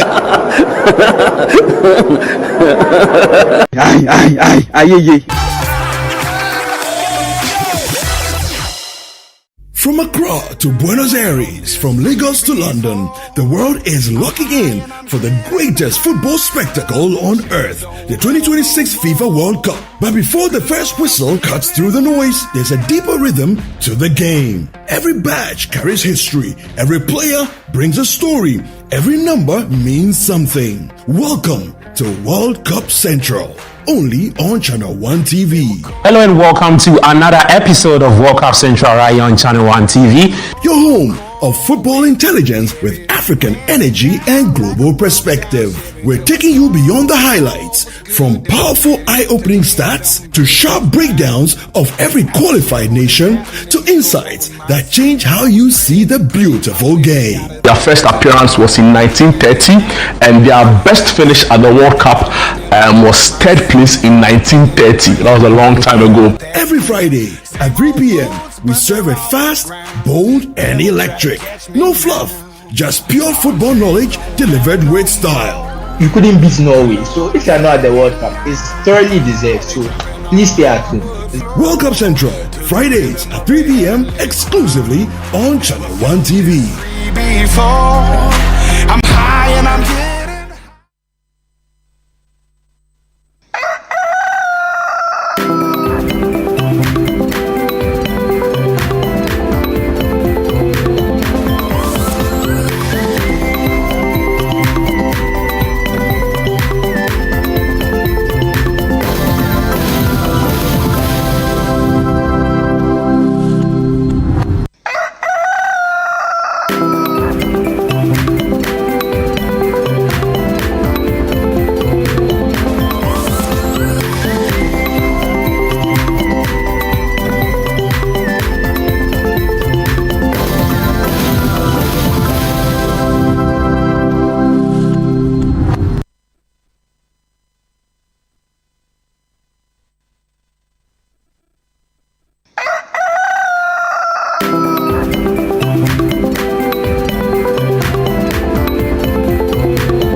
Welcome back, guys. It's still Breakfast Daily right here on Channel 1 TV, and now we're getting into another conversation. As you all know, Father's Day is in the corner, and I have one question for you. What are you getting for your father? You've not thought about it yet? Anyway, if you've not thought about it yet, this conversation is for you. Maybe after the conversation, at the end of the day, you'll find something to get your father, or, surprise him in a very nice way. So let's get into this conversation. We are going to be speaking to Faith Boateng, who's the head of sales at Coconut Grove Hotel, and Beatrice Mate, a sales rep at Coconut Grove Hotel, and we are going to be talking about celebrating fathers. Hi, how are you? Hello. You are doing very well, thank you. All right. Okay, so let's get. You? I'm fine, thank you. So, what are you getting for your father? Let's start. Okay. Unfortunately, my dad is not alive. Oh. But then I'm going to surprise any father figure in my life with something wonderful. Right. And you? Well, unfortunately, my dad is passed as well. Oh. Okay. But I do have a special uncle. Yes. And I'm taking him somewhere. You'll know later. All right. Okay, so let's get straight into the conversation. You are from Coconut Grove Hotel. Yes. And you actually have something planned out for Father's Day. Yes. What is it? We do. We have a very beautiful buffet lunch planned out for fathers on this day, and that's 21st June 2026 on Sunday, the coming Sunday. Yes, we've realized that a lot of times fathers are a little bit underappreciated, and we think that it is time for us to appreciate them more, because you know they really play a special role in our lives, in shaping our lives, our communities, and our future generations. So we think that it's time for us to amplify the Father's Day celebration and ensure that people get to know the value of their fathers and father figures in their lives. It could be your uncle, your husband, maybe your husband has played a fatherly role in your life, your brother, and any man that is in your life that you think he is deserving of celebrating. All right, so it's called the Gentleman's Table. Yes. So the Gentleman's, so it's going to happen this Sunday. Yes. Right? Yes. At the Coconut Grove Hotel. Yes. Now, what is on the menu? Okay, so we have a variety of dishes. We have fufu, you know, the local dishes. You know, our fathers, they love local dishes. And we also have continental dishes. We have our jollof rice. You're going to have a variety of salads, variety of soups, amazing desserts.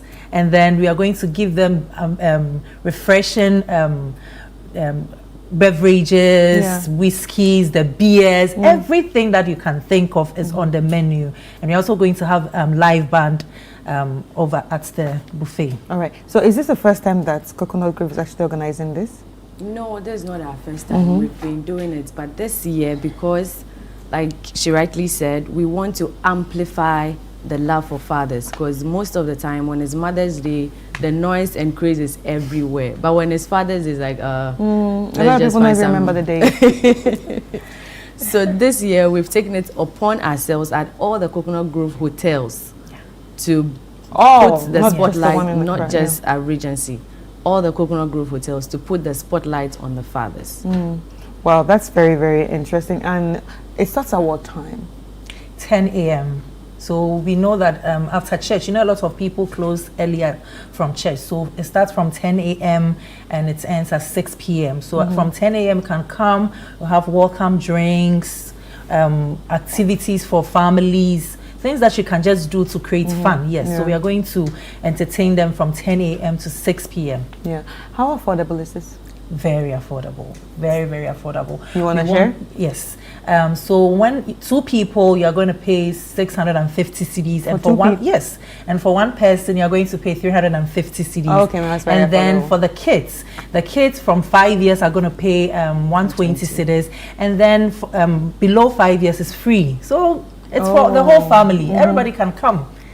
We just want to create an atmosphere where people can just share meals and have great fun, because Coconut Grove, our specialty is we create memories worth repeating. So that is exactly what we are going to create for fathers. All right, so for those who have not heard about Coconut Grove, tell us about Coconut Grove and where it is. Okay, so we Coconut Grove Hotels, we are a brand of hotels. We have one at Rage in the heart of Accra, right behind the immigration. That's a very popular one. Yes, yes. And then our beach resort is also very popular. We have a very beautiful beach resort in Elmina, and it's just by the sea. Amazing for your honeymoon, your destination weddings, anything that you want to do. And you know that we're also very high or popular on conferences, especially the one in Accra. And then the one in Cape Coast too, when you want to do your conferences outside Accra, we have beautiful conference halls for that purpose, team building, everything. Yes, and then we have one in Obuasi.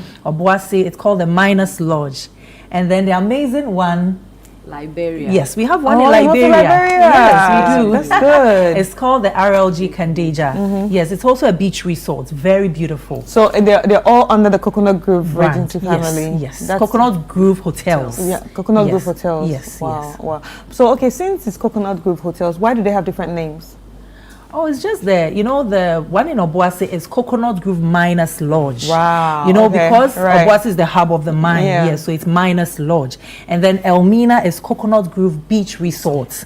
Yes, because of the And the one in Liberia is... That's the only one that has our baby. Yes, that's the only one that has the RLG Kandeja, but it's also under the Coconut Grove brand. All right. Yes. So can people pay for tickets pay for the buffet in advance, or they have to come there and then pay? No, you can pay in advance. You can actually pay in advance. We have vouchers that we are selling, so you can pay in advance. You call us. Our numbers are 055-969-1267 or 025-730-8 6178. You can also scan the QR code on the flyer, and so then it's on the screen. Yeah, you can get to register or make a reservation.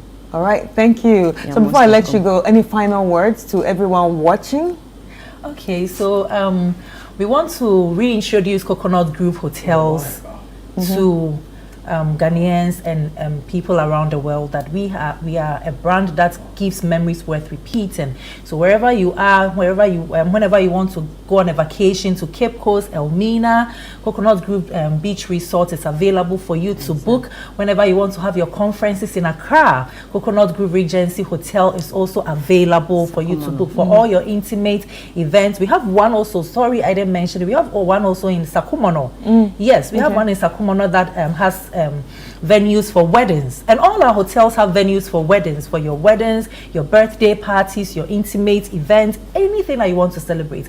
Come to Coconut Grove Hotels, because we are going to give you memories worth repeating. I like the way she always dance at the repeating. That's our favorite slogan. Okay, so ladies and gentlemen, you've heard it, and it's happening this Sunday at the Coconut Grove Hotel. That's beside the immigration office, so you definitely do not want to miss it. So if you don't have anything planned for your father, I told you after this interview you will definitely have something planned for your father, and the prices are very affordable. So surprise daddy. Probably he's not watching you, you're the only one watching right now, so start making your reservations so daddy can have a good time. Appreciate him and thank him for all that he's done for you, and this is the only way that you can celebrate him this Father's Day at the Coconut Grove Hotel for the Gentleman's Table. And the Gentleman's Table, it's a buffet for the family, so let that enjoy, okay, at least for this year. Ladies and gentlemen, we had a great conversation, and we want to say a very big thank you to our guest, Beatrice Mate, who's a sales rep at Coconut Grove Hotels, Faith Boateng, who's the head of sales at Coconut Grove Hotels. Let's take a quick break, and when we come back, we will continue the show.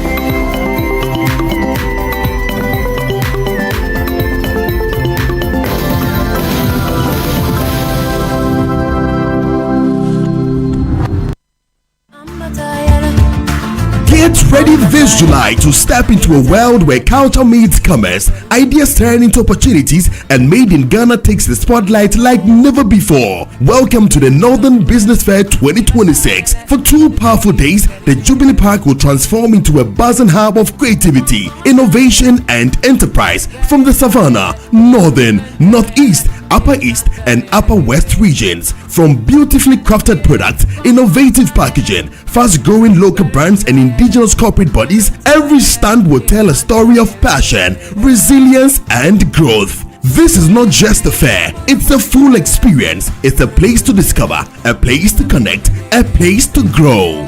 This is your chance to engage with Ghana's most exciting SMEs, startups, and homegrown brands all in one vibrant space. Dates Saturday 25th and Sunday 26th July 2026. Venue Jubilee Park, Tamale. Time 9 a.m. to 6 p.m. daily. Are you ready to showcase your business to the nation and beyond? Call 0205-973-973 now and secure your spot. Don't sit on the sidelines. Be part of the energy. Be part of the story. The Northern Business Fair 2026 is powered by Channel 1 TV with support from City FM, and it's proudly sponsored by EcoBank. The Northern Business Fair 2026. Your market, your connections, your growth.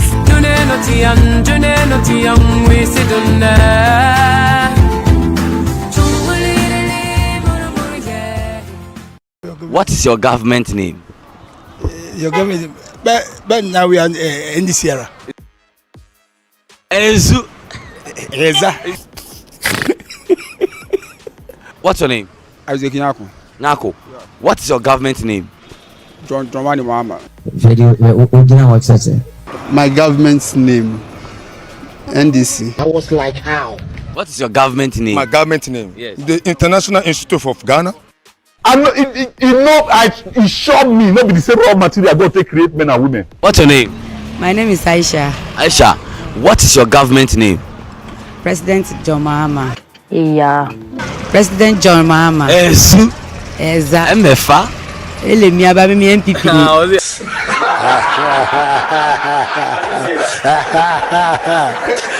Hey. Mi efu MPP. Kukudu. Deshi. Then now Rado. Rado. Hey. Ay. Welcome to The Point of View. This is your favorite current affairs show here on Channel 1 Television. On The Point of View, we pick the right topics, get the right guests, and ask them relevant questions on issues that matter to you. With the complexities of the issues happening around us on a daily basis, it's the hard-hitting conversations and the probing questions of The Point of View. So what is the Public Account Committee's job? So what we do is to scrutinize, clarify, and find out why certain infractions have been made. What do these IMF programs try to do? The current program is for budget support. Okay. There are no projects attached. That teases apart the twisted entanglements of politics and governance, as well as religious and social discourse. The Point of View brings you the policymakers and duty bearers and drills down to the very bottom of issue. What authority do you have? The Point of View airs every Monday and Wednesday at 9 p.m. only on Channel 1 TV.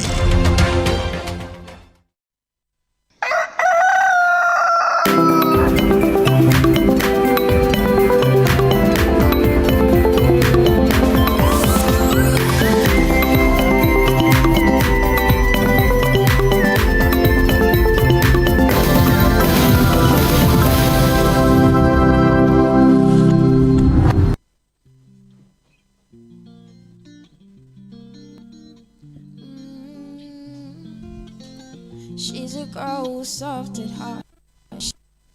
She's a work of art. She's a girl who smiles a lot. She will run the race and she won't just stop. No. She's the one who fights for love. She got thick blood running through her lungs. Yeah. She's the one who sees the good in people. Some don't see the good in her. Sometimes I lie helpless. If I tell you I'm good, I'm not. Some days I say to myself, oh, if it's not my fate, then I'll stand down. Don't wanna break, I'm too fragile. I can't deny how the little things get in my head, and I hide in the corner and I cry to myself. Not my fight, oh, I'll stand down. Don't wanna break, I'm too fragile.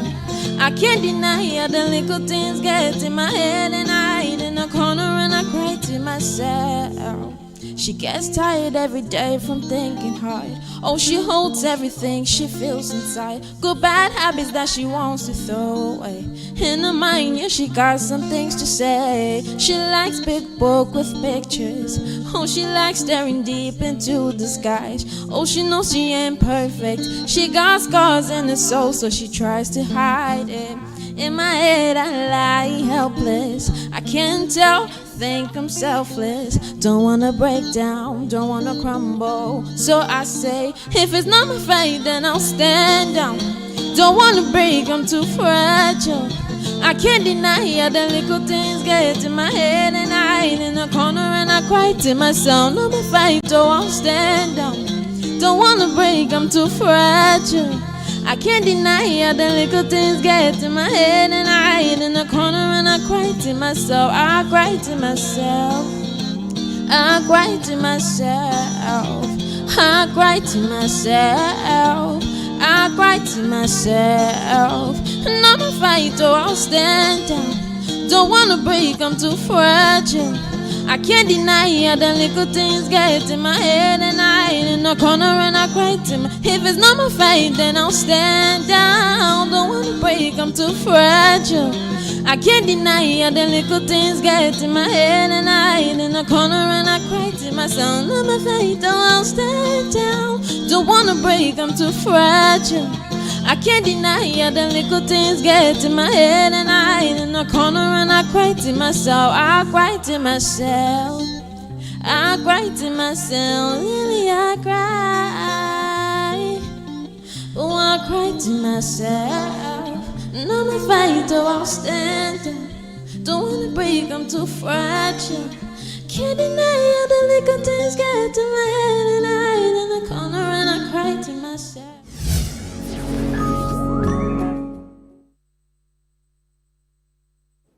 Well, thank you so much for staying with us throughout the entire morning, all the way up until now. It's time to bring you a live coverage of day one of a high-level consultative meeting on the next steps of the landmark United Nations resolution on the trafficking of enslaved Africans. A number of heads of states from across the continent, accompanied by their foreign affairs ministers, have converged on Accra, the Kempinski Gold Coast Hotel, where this high-level consultative meeting is happening.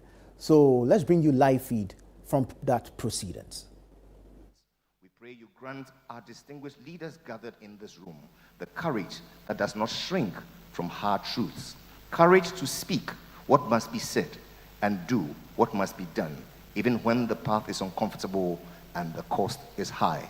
Bring healing, not the kind that rushes to forget, but the deep, honest healing that comes when truth is acknowledged, when accountability is embraced, and when the descendants of